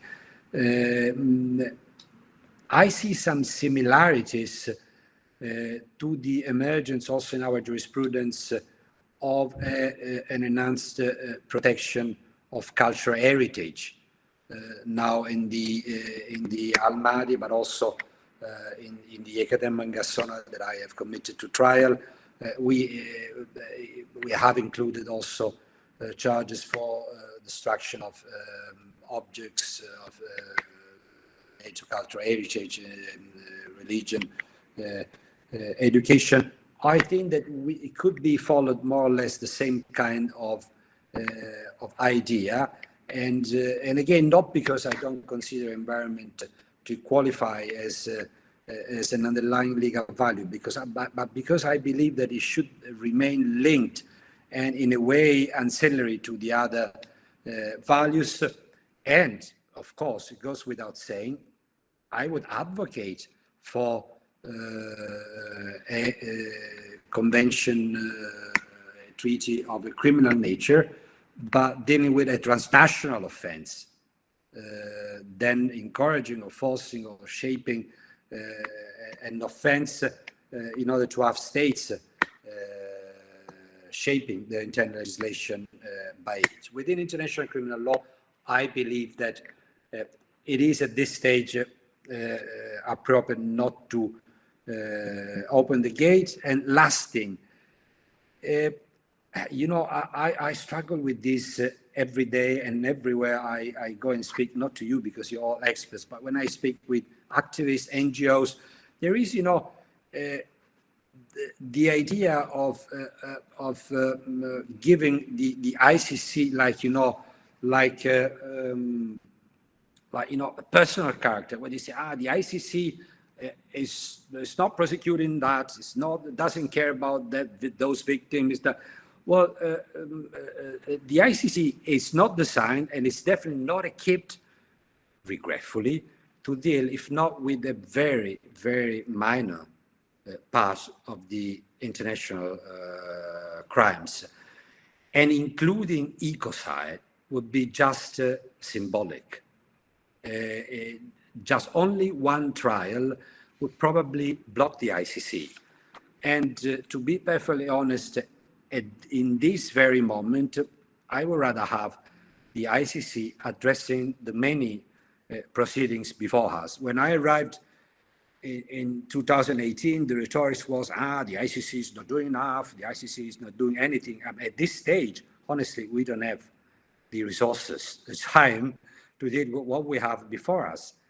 And on top of the trials that were ongoing, there are already 4 ongoing trials. It has never happened, and though all of them, they're very resource absorbing. Another one is a pre-trial stage, and there are also a number of investigations and proceedings I cannot comment about because they are confidential, which also entail a massive work which is behind the scenes.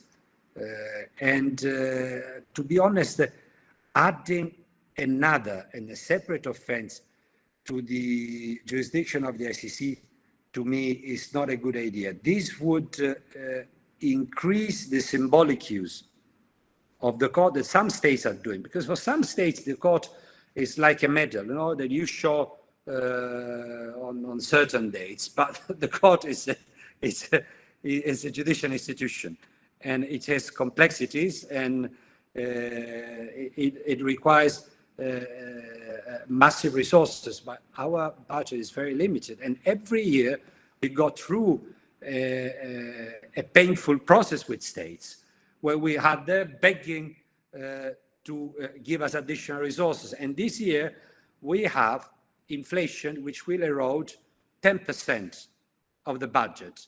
So, you know, I think that this should be thought carefully. Again, what I would do, I would definitely go for a treaty to harmonize legislation, criminal legislation in some states, and I would revise some parts of the statute without adding a specific offense, but widening the possibility of charging environmental damage aside core crimes. Thank you very much for your question. We have perhaps the time for a very short question, another very short question, and we have Marco Longobardo. Please. Thank you very much, Professor Salerno. Thank you very much, Judge Aitala. I have a question about not the position of the court or the judges, but the position of the prosecutor. The prosecutor has published a policy paper saying that within the jurisdiction of the court, the office of the prosecutor will prioritize international crimes or situations where international crimes occur that have an impact of significant impact on the environment. This is part of the assessment of gravity. I wanted to know your opinion on this, because it runs contrary to what you have said so far about the unfeasibility of assessing evidence and things like that when the crimes affect the environment. On the contrary, the prosecutor says we have to prioritize that. Is that a symbolic position of the office of the prosecutor? Is that a good thing? Which is your opinion, if you can tell us as a member of the court? Thanks. Well, you will understand that I cannot speak on behalf of the judiciary, let alone I can speak on behalf of the OTP. I will only say that there are other policy papers prioritizing, for example, offenses against children and women, which are very important. I don't think that this is symbolic. I think that these are wishes, these are directions, and I confide that the prosecutor, I trust him very much, will try to do this. But the complexity of reality, let me tell you, is really very different from what it can be seen from outside. So I wouldn't comment on this. I say that I agree it should be one of the objectives. And again, I would not want my speech to be read as minimizing the importance of environment or showing little confidence. I'm just being realistic, because I'm also a scholar, and so I'm trying to use both hats. I tell you, with the hat of the judge, that it is challenging. It is challenging.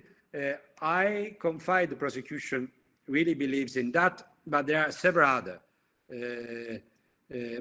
policy documents of a similar kind, and normally they obey to the logic of also giving answers to a number of civil society subjects who are very important for us. And again, for example, the one on children and women, we're really trying to do that. For example, I consider it extremely important, because that's the most cruel form of war. You know, two Italian historians who revising the First World War and after the Second War, they called it the war on civilians. And if these current wars are wars on civilians, crimes against women, children, rape. Well, for example, I was telling Marina, we have just produced, at this stage is still retained by the ministry, it's not been published, but we just have drafted a code of international crimes for Italy, and I can tell you, we have included in the conduct for genocide also rape and grave offenses to sexual dignity, and this is essentially related mainly to, even if not only to children and women. So my answer is, I think they do believe, and they really want to do that, but this will require additional expertise and also additional time. Last thing, take into account that, especially at pre-trial level, anything too complex delays proceedings. And what I'm trying to do is the opposite, because people are in detention, and there is a massive problem, and we should abide by by the principle which is enshrined, among others, by Article 5 of the Convention of the European Convention on Human Rights. That, you know, at a certain stage, either you give an expeditious trial to a suspect, or you set him free, which for us is almost impossible for a number of reasons. So, you know, we need to keep into account a number of things, and probably this kind of experts war, predictable experts war, would entail also long delays. I think we are not doing well because we're too slow. So that's another thing to take into account. So I don't want to frustrate your impetus to everyone. I'm just giving you the other side of the moon, and the other side of the moon is that in practice it may be very, very challenging. Well, Professor Salerno, thank you very much. If you allow me, I would greet everyone and thank you also for your questions and wish you all the very best. Thank you. Thank you. Bye-bye. Many thanks, Judge Italia, for your contribution and your availability for our debate. I have to give a notice about our session because 1 hour ago, Alessandra Noni received a message by Marie-Claire Cordonel-Saget, according to which Marie-Claire is unable to participate to our session because, according to climate, as said Marco Longobardo 1 hour ago, according to the climate for the funeral of the Queen Elizabeth in England, she is unable to participate to our session this afternoon for technical problems in the University of Cambridge. And therefore, the other two speakers of our session have, if they want, more time for their speech, about 20 minutes. Now, I give the floor to Matthew Gillett, who is going to speak about fact-finding and evidence of environmental harm in international criminal justice. Matthew Gillett is a generalist international lawyer with extensive experience before the international courts. Matthew were published widely on matters relating to international law, peace and security, and environment. Is a monograph titled Prosecuting Environmental Harm Before the International Criminal Court, is under contract with Cambridge University Press. Please, Matthew. Okay, grazie mille. Thank you, Professor, and thank you also to Alessandra and Federica and Marina and Marco for the fantastic organization. And I've really enjoyed listening to the very esteemed panelists so far. Judge Italia said that he's not an expert, but he has already touched on some of my key concerns in the bigger picture about prosecuting serious environmental harm. And against that context, I will focus on some quite practical questions. If this is to be done, and let's put aside the normative debate about what type of crime could actually be added to the Rome Statute, but if it is to be done, what kinds of steps, what kind of evidence is going to have to be obtained and presented, importantly, to the judges in order to have a possibility of success in a criminal case.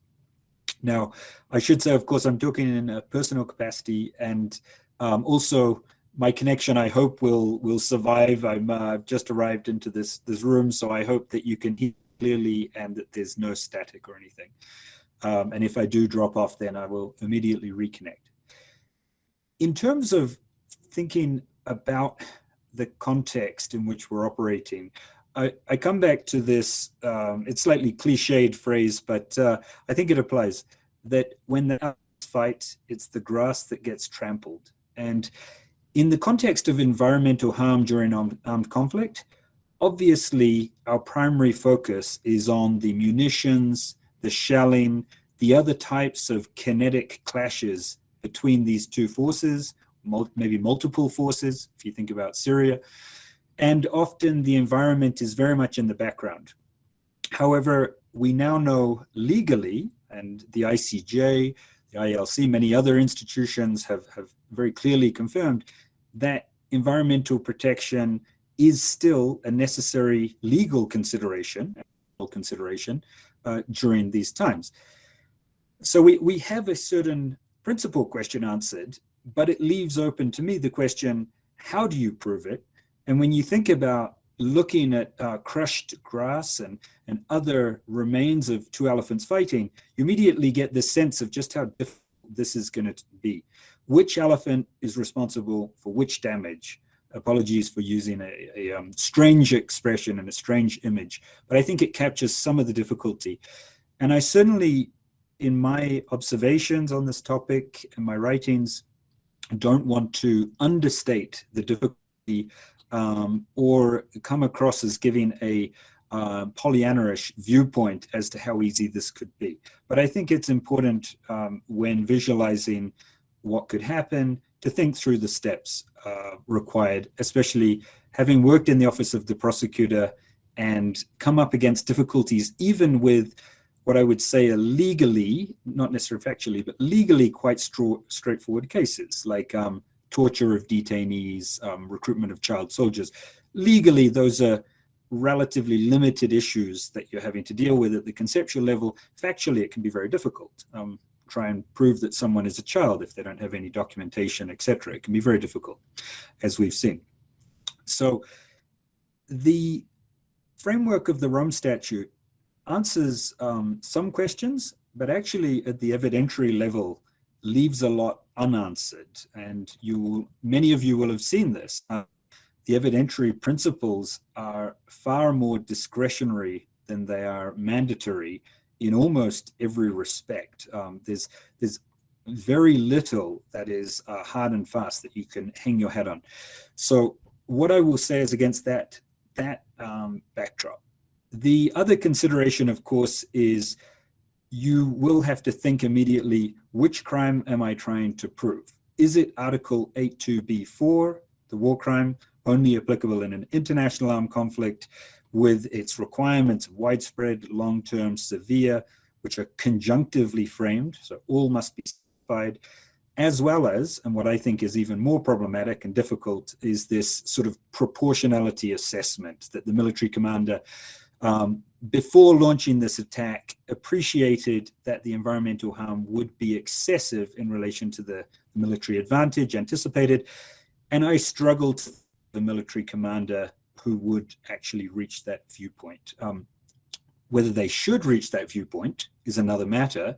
And I think there are certainly instances we can think about the first Gulf War, 1990 to 91, lighting over 600 oil wells on fire by Saddam Hussein's forces as very little, if any, military advantage, but a very clear environmental impact, as the type of situation in which I think a strong argument could be made that any reasonable commander would appreciate that this was excessive, this was disproportionate, this was a violation. But even something that sounds quite logical and clear-cut can be, as Judge Atella pointed out, very difficult when it comes down to actually proving that. Is the commander going to have written something down in a military diary? Are they going to have made a statement? Is the insider witness, if there was such a statement, going to survive? Are they going to be alive and willing and not intimidated to actually testify in a trial? And where are they going to be? Are you going to relocate them? Are you going to relocate the other witnesses? These practical questions all arise in relation to, again, more straightforward, so to speak, crimes, and so shouldn't be ignored for this type of crime. In terms of ecocide, I should add a clarification that, yes, the independent expert panel has come up with quite what I would call a broad definition. In my book, just to put a plug there, I include a definition where I enumerated underlying offenses which piggyback on existing regimes, so the Biodiversity Convention, etc., World Heritage Convention. So each prong essentially has a connection to an existing regime, or the Basel Convention on transboundary movement of toxic goods. And so I do very much appreciate Judge Aitala's comments about giving the judges some legal parameters within which to operate and not leaving them out at sea with a very real possibility of a sort of nullum crinum sine lege type of challenge, ambiguity or vagueness of the law. And I think that is a serious issue and a serious human rights issue that shouldn't be ignored. So if we look in at ecocide, though, the issue of intent, amongst other issues, is still going to be a major question, whether it's framed as a direct intent, a virtual certainty in the circumstances, whether it's framed as a much more, let's say, broad negligence standard, or something in between. I advocate for a willfully standard, so they're considered to be willfully undertaking the act unless they incorporate reasonable available measures to limit or prevent the environmental harm. So it's I would say slightly less than a dolus directus direct intent. So first thing, knowing what your target is, what crime you're actually looking to prove, and then the main thrust, which I should focus on, actually building your case. First thing, during armed conflict, of course, it's going to be difficult. One suggestion I'm going to throw into the mix here is that we can look at some of the very innovative investigative techniques that are being used in peacetime or investigations of peacetime environmental harm.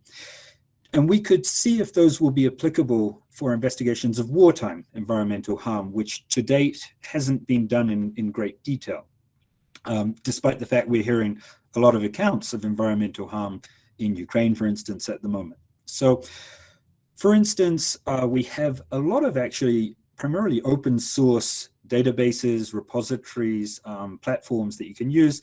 There's, I mean, if you have transport of goods, there is automatic identification system, AIS. And for instance, in a case of suspected illegal fishing, Chinese flagged vessel, they looked at its AIS records, automatic records, saw that it had entered Argentine fishing territory, and on that basis you have quite a strong presumption. And then especially given the fact that when it was interceded by Argentinian, it escaped into the high seas without answering the question. So there are these types of platforms. If we look at a crime more terrestrial, like deforestation in the Amazon, there's been some very innovative work by various groups, international NGOs, together with domestic prosecution services. And for instance, they have paired up the satellite imagery along with the cadastre, or the sort of ownership registries of various farms, and looked at how the beef industry, which is responsible for a sizable proportion of deforestation in the Amazon, I think the majority is sort of 60–65%, can be attributed quite directly to the beef industry. How that's being done either with areas that are deforested after the cutoff date, I think in the early 2000s, where there wasn't supposed to be further deforestation for these purposes, or it's being done in indigenous areas that are protected constitutionally and are not supposed to be used for beef industry types of cattle raising, reproduction, fattening, and then transport to the abattoir. So together with these cadastres, satellite photos, you can also engage in supply chain analysis. You can look at not just the immediate suppliers of the multinationals, because the multinationals are a small handful, but then you go to the next level and you'll have dozens and dozens of immediate suppliers, which in one investigation they found all on paper were quite clean, seemed to be adhering to labor obligations, environmental obligations. But then when they extended to the second layer of the suppliers, they actually found were the same owners, they were the same location. So essentially the first layer was a layer of shell companies designed to, on paper, show adherence to, for instance, World Bank investment rules, so they could get investment. And the second layer were the people actually operationally providing the cattle in this case. And when this has been brought to the attention of, for instance, the World Bank, in some cases, they've divested their investment. Now, it bears saying, of course, the cum grano salis, take this with a grain of salt. This is for civil purposes in which you're not having to prove necessarily beyond reasonable doubt. Someone's not to prison directly. Financing entity has a lot more discretion than a criminal law judge. So the standards are lower. But still, these techniques, I think, are very important. Another very important issue, which I think will come up in armed conflict, is regulatory estoppel or reliance on official information, let's say, in terms of if authorities have duly said, okay, you can engage in this industry, this chemical production, etc., and you've in good faith relied on that, or you have the documents and we can't prove as the person that it's bad faith, you may well have a strong defense to whatever environmental crime under whichever jurisdiction we're looking at. So one means of overcoming that is looking at, has the entity or some of its constituent players been issued warnings and fines and been, for instance, let's say disbanded, gone into bankruptcy, reformed is essentially the same practice. And a lot of this is, you can find it on open source platforms, databases. You can also make Official Information Act requests. So in various jurisdictions, they have slightly different requirements. But in the UK, for instance, where I'm based at the moment, it's a very open process. You write to any public entity, whether it's the environmental ministry, any other ministry, publicly funded university, etc., and they're obliged to provide you the information or provide you a reason why they can't. For instance, if it's going to engage high-level financial resources, if it's a very complex question, very difficult, they may have a reason that they, or if, of course, the information is confidential, maybe it relates to counterterrorism, those kinds of reasons. But at least in a lot of cases, you actually do receive the information, and a lot of good journalism is based on attracting that. And in the Amazon context, for instance, there's a lot of records that you can obtain about soil samples, blood lead levels in animals, the health of the plant life, the fauna, which I think are directly transposable to armed conflict situations, to be able to gather all of that information and triangulate, put it together from multiple sources, and then determine A, that the harm is occurring or has occurred, and B, trying to determine who is responsible for that harm. So I have gone on for some time, but I will then jump quickly to the difficulties in an armed conflict context. There's the fog of war, factually. It's very difficult sometimes to know whose munition hit what target. If we did have the disastrous scenario of a sort of nuclear leak or a strike on a nuclear facility, most likely there would have been a claim, at least, whether or not it would be true, that it was provoked in some way. And even if you look at Additional Protocol 1, Article 56, which specifically deals with installations involving dangerous forces, there is an exception. You're never supposed to make them the object of attack, except if they're providing, I think it's the regular significant levels of energy directly to the military operations, and there was no other way to neutralize effectively this target. So of course, that argument, even if you can establish who launched the munition, that argument may well be raised, and that's going to be a very difficult factual question. In terms of collateral damage, there's also the argument that, of course, collateral damage is legitimate in many instances, including to the environment if you were targeting a military installation. The other one is indirect harm. So for instance, if populations are displaced to national parks, bioreserves, this occurred in Rwanda in 1994. Huge populations went to the Virunga mountain gorillas, sort of adjacent to their habitat, which had a discernible impact on the well-being of those subspecies or species. And now we're seeing actually some populations in Ukraine being housed in nature reserves, bioreserves, which may, if it occurs in significant enough numbers, cause harm to those environmental reserves. And then, of course, there's the question about accountability, attribution. Who's responsible in that instance? Is it the person engaged in firing the rockets, or is it the party removing their population to safety? So that's a very difficult question. There's then the practical questions about investigating in an armed conflict of unexploded ordnances, mines, etc., lawlessness, groups, bands. Sometimes you have paramilitary groups remaining in certain locations. And in this respect, I think most importantly, some of the techniques that we can see in these civilian peacetime investigations of, let's say, wrongful business practices, environmental harm, can actually have a lot of promise in the armed conflict context. For instance, satellite imagery can be collected remotely. You don't need to send an investigator there. Business records, supply chain records, the providing of ammunition, etc. A lot of these can be collected remotely. And a big area for targeting type issues is social media or social news types of sources, Telegram as a channel. If they're back on what turns out to be a civilian target, and there's no immediate and consistent claim that in fact it was supposed to be targeted against a military nearby target, well, already you can have quite a strong presumption in your head that they were not targeting the military target. In fact, they were to hit this civilian target. So obtaining all of that social media data, there are ways that you can collect it, preserve it, etc. I've been involved in that work at the court and elsewhere. And that can also help you establish the patterns across different areas, and you can do so remotely.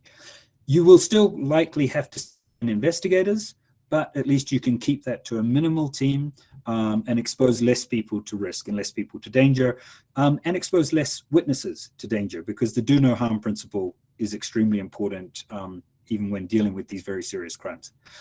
So finally, having used a lot of time, and apologies, I will say that these techniques, these investigative techniques, are certainly no panacea, and there will be a large number of challenges in investigating environmental harm. But as mentioned, Marco has mentioned that the Office of the Prosecutor has signaled its intent to place emphasis in selecting cases, investigations on harm to the environment, amongst other values. And so that can't be ignored. It has to be done. It has to be integrated in investigation plans, and more broadly in all of our thinking about legally where this is going to go, what type of offense it can go towards. So thank you very much. And and thank you again for the invitation, and glad to take any questions and try to address them.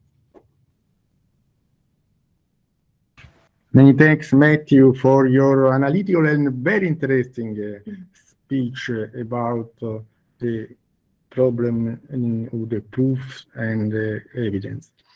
Now I have to give the floor to Cristina Gavrish, who is a young researcher of the University of Ferrara. Cristina speaks about the Ukrainian law, the role of Cristina is speaking about prosecuting environmental harm as a domestic offense in Ukrainian law. Please, Cristina. So good afternoon to everyone, and many thanks to Professor Salerno for introducing me. And I would also like to express my sincere gratitude to the scientific committee of this webinar for having invited me, and for all the speakers who have preceded me with the brilliant presentations. As a Ukrainian war researcher, it is of a great importance for me having the opportunity to contribute to discussion on the consequences of the Russian aggression against Ukraine. But before analyzing in detail the Ukrainian law on environmental harm, I would like to address briefly the Ukrainian approach to environmental challenges and risks flowing from the ongoing conflict on the same. Having a high diversity of habitats and species, Ukraine is often referred to as the Great Heart of Europe. In fact, it pays great attention to maintain this title. Thus, it has progressively enhanced its efforts to tackle environmental challenges.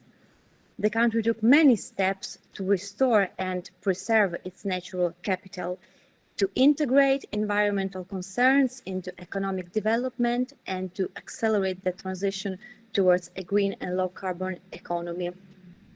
Such steps, in fact, are in line with the Ukrainian approach to international obligations on environment.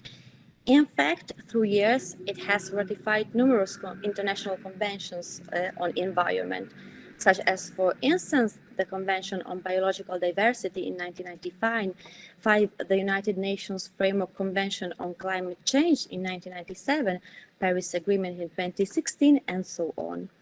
All these instruments became part of the Ukrainian domestic legislation pursuant to Article 9, Paragraph 1 of the Ukrainian Constitution adopted in 1996. Such progresses, however, have been strongly undermined since the start of the aggression by Russia.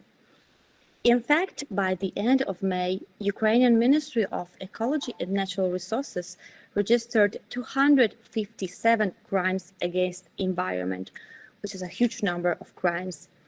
Such crimes regarded mostly chemical pollution of soil and water, which can cause long-term health threats, destruction of ecosystems and reduction of biodiversity, and damage to natural reserves and protected ecosystems. Such crimes were committed through both striking and increase of waste. So bombing is not the only reason for the natural problems and on environment. 20% of all nature conservation areas of Ukraine have been affected by the war. And because of the damage to water supply infrastructure, an estimated 1.4 million people currently have no access to safe water. Moreover, as the United Nations Office for the Coordination of Humanitarian Affairs highlighted recently, Ukraine is now one of the most mined countries in the world. In territories no longer occupied by Russian troops, experts from the country's emergency services are now diffusing hundreds of miles a day. Similar considerations also regard the Chernobyl nuclear power plant, landmines, which are regularly triggered by wild animals, causing forest fires, with a huge risk of increasing the radiation background in Kyiv region. Furthermore, other potential risks derive from the Zaporizhzhia power plant, which is currently under control of Russian troops. As it has been highlighted previously by Professor Salerno, all these events and all these damages on environment may fall under the scope of application of Article 8, P paragraph 4 of the ICC statute. As it has been pointed out, such rule criminalizes the intentional launching of an attack in the knowledge that such attack will cause widespread long-term and severe damage to the natural environment. So while Ukraine has not yet ratified the ICC statute, it has accepted its jurisdiction with two unilateral declarations lodged in 2014 and in 2015, thus covering all the events regarding the ongoing conflict. Hence, the ICC may prosecute all these conducts. But most importantly, Ukraine has the primary jurisdiction over events occurred on its territory. In fact, the prosecution of foreigners is not hindered under Ukrainian law. As stipulated by Article 6 of the Ukrainian Criminal Code, any person who has committed an offense on the territory of Ukraine shall be criminally liable under this code. So there is no distinction between national and foreigners at this regard. As to the Ukrainian jurisdiction ratione materiae, the Ukrainian Criminal Code provides for a wide regulation of crimes against environment, both as ordinary crimes pursuant to its Chapter 8 and as criminal offenses against peace, security of mankind, and international legal order under the Chapter 10. Ordinary crimes fit best to conducts perpetrated in time of peace and normally have limited consequences and low penalties. On the other side, among crimes against peace, we may find two different options for the prosecution of conducts damaging environment. First, Article 438 targets, among other conducts, any other violation of the rules of war provided by international treaties, which have been ratified by the Ukrainian parliament. The sanction is of imprisonment for a term of 8 to 12 years. Given that the armed conflict in Ukraine is of international nature, among such treaties, it is thus worth mentioning that Ukraine has ratified the first additional protocol to Geneva Conventions relating to the protection of victims of international armed conflict in 1990. Such protocol, as it has already been highlighted, sets forth two rules on the protection of environment. First, Article 35, paragraph 3, prohibits to employ methods or means of warfare which are intended or may be expected to cause widespread, long-term and severe damage to the natural environment. Second, Article 55 regards expressly the protection of natural environment. While the first paragraph of this norm states more generally, and I quote, "Care shall be taken in warfare to protect the natural environment against widespread, long-term and severe damage," the second paragraph prohibits attacks to environment by way of reprisals. Thus, the first protocol sets forth the same notion of environmental damage to that of the ICC statute.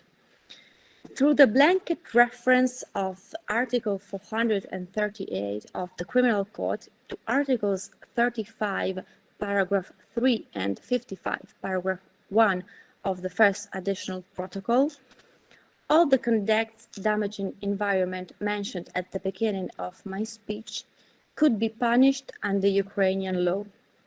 The fact that Russia withdrew its consent to the first additional protocol in 2019 doesn't mean that it is not bound by Article 35, paragraph 3 and 55, paragraph 1 as regarding its state responsibility. First, as provided by the International Committee of Red Cross in its volume on the rules of customary international law in 2005, such rules have acquired the customary nature. It happened for the International Committee, notwithstanding the practice of USA, United Kingdom, and France, which acted as persistent objectors with regard to these rules. For the committee, such practice evolved in terms that these states are bound by such articles as far as any use of nuclear weapons is not concerned. So there is no indication instead of Russia acting as a persistent objector. On the contrary, Russia has ratified the ANMOT Convention in 1976, which which prohibits the deliberate modification of the environment in order to inflict widespread, long-lasting or severe effects as a means of destruction, damage or injury to another state party, which is a good indication of the customary nature of such rules towards Russia. But most of all, from the domestic law point of view and for what regard the individual responsibility of Russian soldiers, they must respect such rules within the Ukrainian domestic legal order, since their violation constitutes a crime under Ukrainian law and thus must be prosecuted by Ukrainian judicial authorities. Because of application of Article 438 and its blanket reference to Articles 35 and 55 of the first additional protocol. All these assumptions are confirmed by some judgments already issued by Ukrainian judicial authorities for crimes committed by Russian soldiers. In fact, in all cases of war crimes brought before Ukrainian tribunals within the ongoing armed conflict, the accused were charged under Article 438, namely for unlawful killing of civilians. Moreover, in some cases, the crime was a setting for the violation of international obligations as provided for by the second paragraph of Article 438. This is what happened, for instance, in the ruling delivered on August 25 by the Criminal Tribunal of Solomiansk, in which the judge pleaded guilty the accused for conducts in violation of Article 32 of the First Geneva Convention. But Article 438 is not the only one rule regarding the protection of environment in the Ukrainian Criminal Code, which is even more advanced on this matter. In fact, Article 441 codifies expressly the crime of genocide, stating, and I quote, that mass destruction of flora and fauna, poisoning of air or water resources, and also any other action that may cause an environmental disaster shall be punished by imprisonment for a term of 8 to 15 years. From the Ukrainian legal literature, it emerged that the evaluation of conditions required for the assessment of this crime will involve such elements as the vastity of territory involved, the duration of adverse changes in the environment, substantial negative changes in the ecological system, such as the disappearance of certain species of animals and plants, and significant restriction or exclusion of human activity or life of plants or animals in a certain territory. Thus, also under this domestic rule, it seems that the damage should be widespread, long-term, and severe, as set forth by the ICC Statute and by the first additional protocol to Geneva Convention. The codification of the crime of ecocide in the Ukrainian Criminal Code is a very far-reaching result, given that the international law still must define it. To be true, there has been a proposal to introduce this crime to the Rome Statute. In particular, the Stop Ecocide Foundation convened an independent expert panel for the legal definition of ecocide, which was given in June 2021. And it was then proposed to Assembly of State Parties to ICC during its 20th session. The proposal consisted mainly of a new Article 8 there, which would add the core crime of ecocide to the Rome Statute. The drafters defined this crime as the commission of unlawful or wanton acts with knowledge that there is a substantial likelihood of severe and either widespread or long-term damage to the environment being caused by those acts. It is very similar, even if not the same, to the environmental war crime already discussed, which, however, is punished only if committed during the armed conflict. Thus, the proposal would extend ecocide also to time of peace. However, this amendment to the ICC statute has not been taken into consideration yet, and moreover, there seems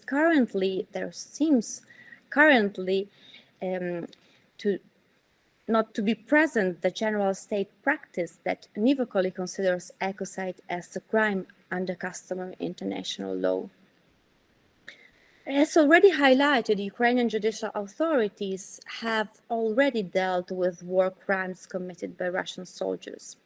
In fact, the courts located outside the occupied territories or areas of active hostilities regularly continue their work, while the courts situated in occupied territories were located to cities under governmental control. Thus, Ukraine has an intact judicial system. In fact, investigators have nearly immediate access to crime scenes and evidences, and Ukraine is holding several hundred Russian soldiers as prisoners of war, some of whom are or will be likely suspected in war crime investigations. Other steps ensure that both residents of territories under governmental control and of the occupied territories have access to courts in Ukraine, despite the government's lack of control over some state areas. Moreover, Ukrainian authorities have opened a web platform to properly document war crimes and crimes against humanity committed by the Russian army in Ukraine. In the list of international crimes, however, which will be registered on this platform, we will not see expressly crimes against environment. However, to pay more attention to this platform in the compilation of the report among different options regarding the information about the event, we may see also the use of firearms, shell fragments within the settlement, and destruction of fuel, which may negatively affect the environment. Notwithstanding such considerations, crimes against environment have still to be prosecuted by Ukrainian authorities. In fact, in late May, the Ukrainian former Prosecutor General Irina Venediktova appointed Yuri Belousov to lead her office's war crime effort. Considering that hundreds of thousands international crimes are now under investigation, Belousov have been forced to triage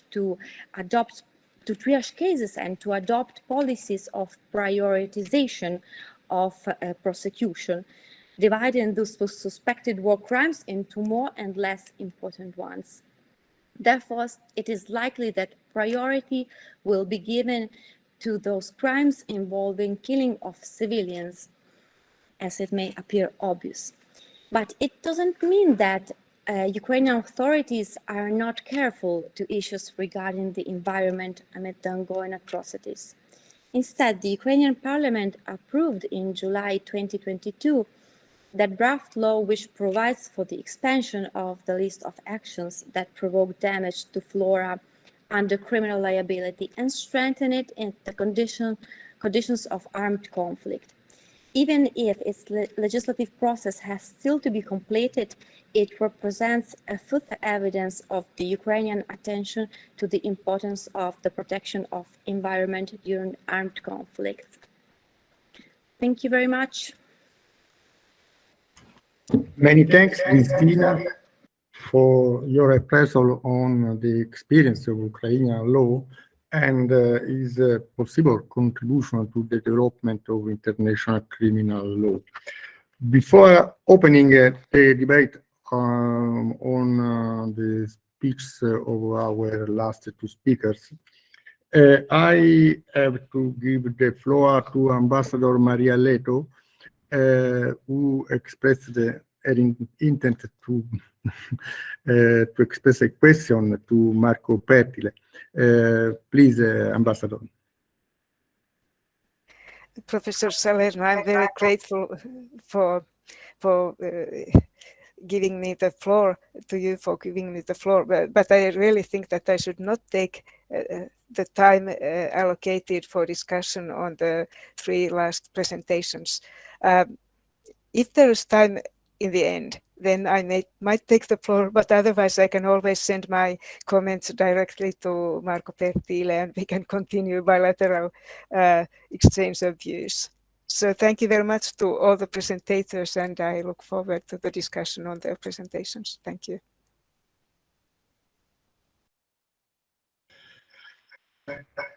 Also, so now we have a quarter and more for some questions to Matthew Gillett and Christina Gabrish. There are questions? I have the first question by Federica Fabuzza. Please, Federica. Thank you, Professor Salerno. I have a question for Matthew Gillett. It's out of curiosity. I was wondering, you mentioned satellite and I think video imaging as possible evidence for environmental harm. So I was wondering, do you think there's any specific difficulty concerning digitally derived evidence when it comes to the environment, specifically to environmental harm?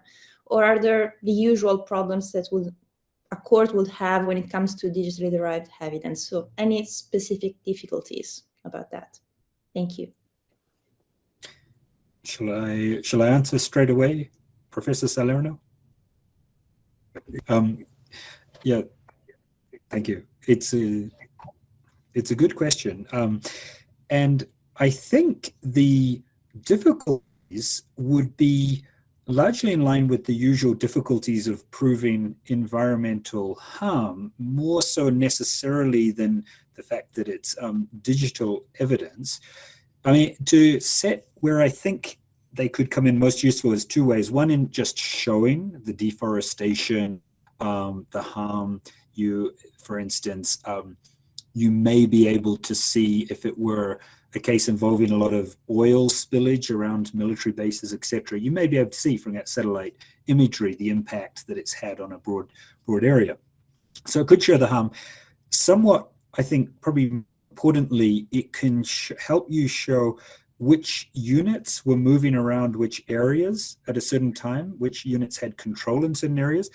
And I think all of us have been, well, certainly a lot of us in the investigative community have been quite impressed with some of the investigations done. For instance, the New York Times showing specific, and quite gruesome, but bodies left in streets, and they could show exact dates when one party to the conflict, for instance, in Ukraine, was in control. I think this was in Bucha, and the fact that there were bodies left, and you could see vehicles moving, and that there were people. So you could really see a huge amount of detail. Of course, sometimes satellite imagery is not available because of overhead conditions, etc. There are some other forms of imagery that you can get, and there is so-called spy plane imagery that sometimes can be available, and that we used in the former Yugoslavia context with the Srebrenica events in 1995. And so the difficulties, I think, are not so much with the satellite side of it, but with the environmental side, which are kind of similar to a lot of other factors. What if they use a rocket or some weapon and it sets a fire, and the fire results in far greater damage because winds pick up, it's much drier than usual. There's this sort of natural inflammation of the harm. To what extent is the party responsible for that? Is that a naturally foreseeable, reasonable harm? And again, the intent question, what level of intent you're going to have, given that it's relatively rare for an organized entity to set out intentionally to destroy the environment per se. So I think cases of particular environmental points, if there are bioreserves, natural reserves, indigenous lands, which often have a strong environmental protective ethos, I think those cases are going to help you improve in terms of proving your case, because they had maps, this information was freely available, they knew they were encroaching into areas where you should be much more careful. But all these difficulties will arise, and satellite photos will help prove your case, but they're not going to prove it in and of themselves. Many thanks, Matthew. Now I have Alessandra Annoni. Please, Alessandra. Yes, thank you, Professor Salerno. Actually, I have two questions, if I may. The first one is for Cristina. I was wondering, it's very interesting to hear that there is this open-ended provision in the Ukraine Criminal Code that could be used also for the purposes of prosecuting this kind of crimes. But my question is about the respect of the principle of legality, which I guess is also an issue for the Ukrainian constitution.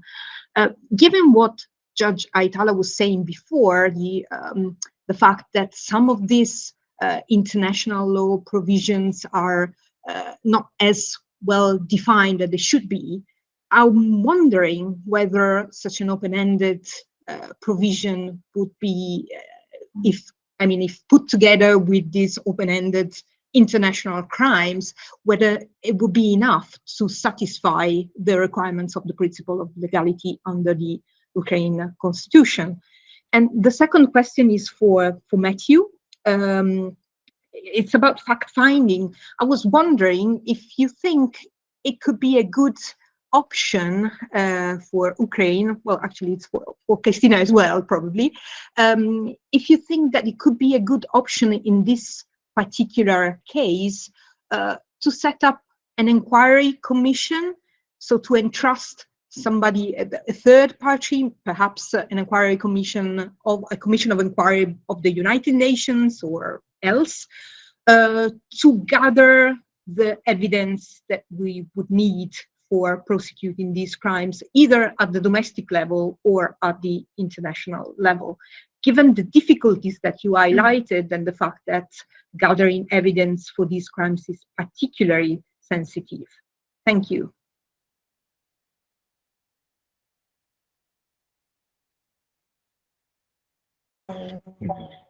Please, Cristina, if you want to answer. So thank you, professors. Thank you, Alessandra, for your question. Actually, I'm very sincere telling you that I'm not really aware of the Ukrainian practice on this argument, but I would like to say this. As studying this subject, I found out that Ukrainian authorities are very careful to respect of human rights guarantees during the first prosecutions of war crimes in Ukraine. So like the abyss of Eden and like the possibility to appeal the judgment. So I think they will be very careful to guarantee the possibility to have all these human rights rules, all these human rights rights to be ensured during such prosecutions. So it may well certainly be a problem during these prosecutions, in my opinion.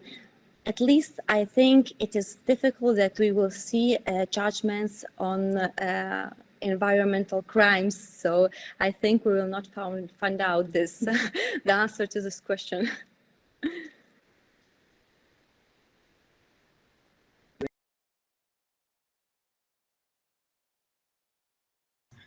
Thanks, Cristina. There are other questions for.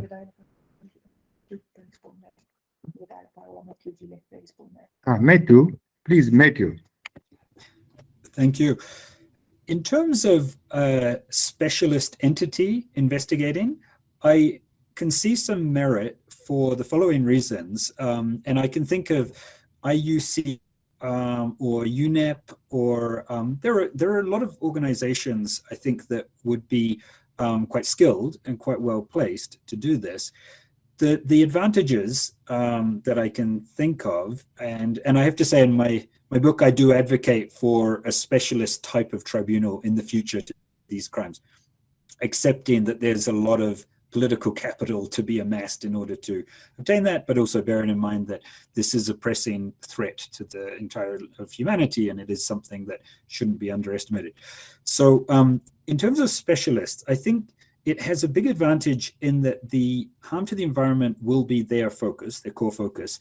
And in doing that, they'll compose their team with scientists, with persons with experience in investigating environmental harm, which can overlap with, but can be quite distinct from investigations of, for instance, traditional crimes. Now, I've also worked at the Organization for Prohibition of Chemical Weapons, and I can tell you that the missions, I'm not a chemist or a scientist, but the missions and the type of investigative work there is quite different in terms of and it's all publicly in their statute, the way that you have to take equipment, scientific equipment, you have to have approvals to enter the country with it. There's a whole regime for that. Versus an international criminal court team going in, it may have, of course, you'll have recording equipment, you may have some other scientific equipment if it's an exhumation, but it's typically not the same type of focus specifically on that one type of harm, let's say. It's more broad-ranging. You're talking to the witnesses, getting an assessment of the range of crimes. And the second aspect of this, which is slightly more abstract and conceptual, but I think important, is that there's a human and humane tendency to prioritize anthropocentric suffering. If you see a family and they've lost one of their parents or both of their parents, and their house has been burned down, etc., and they have no livelihood, of course that's a pressing issue in view. And if there's victims of sexual violence, torture, of these types of crimes, of course that's quite rightfully something that you put as many resources as possible into investigating. And I think there's a difficulty when you have teams who have less experience in investigating environmental harm in balancing and kind of making sure that they also focus on what is a relatively unexplored area at the same time. So that for those reasons, the abstract and the practical, I think there's a lot of merit to having that. And then the big question is sort of resourcing and political motivation, but there are other people that would know more about that than myself. Thanks, Matthew. There are new questions for our two speakers.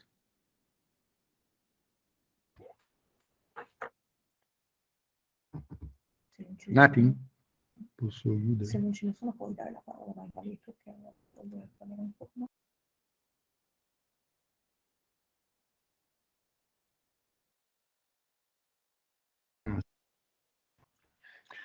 I give the floor to Ambassador Maria Leto, because she asked.